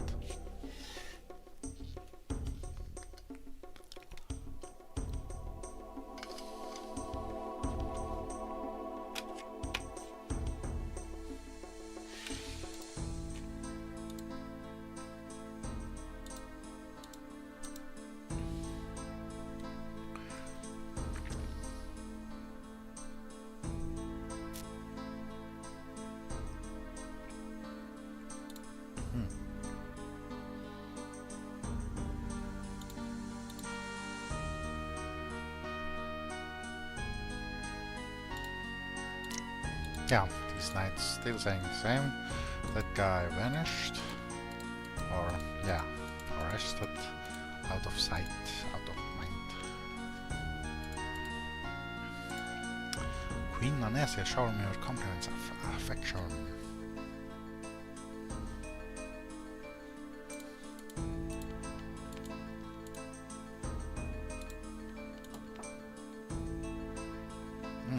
Just a moment.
Well, I'm back, but I'll be ending the stream here. Just talking with Sir Oslo real quick. I spoke to the king, and Sir Eider has been put on trial.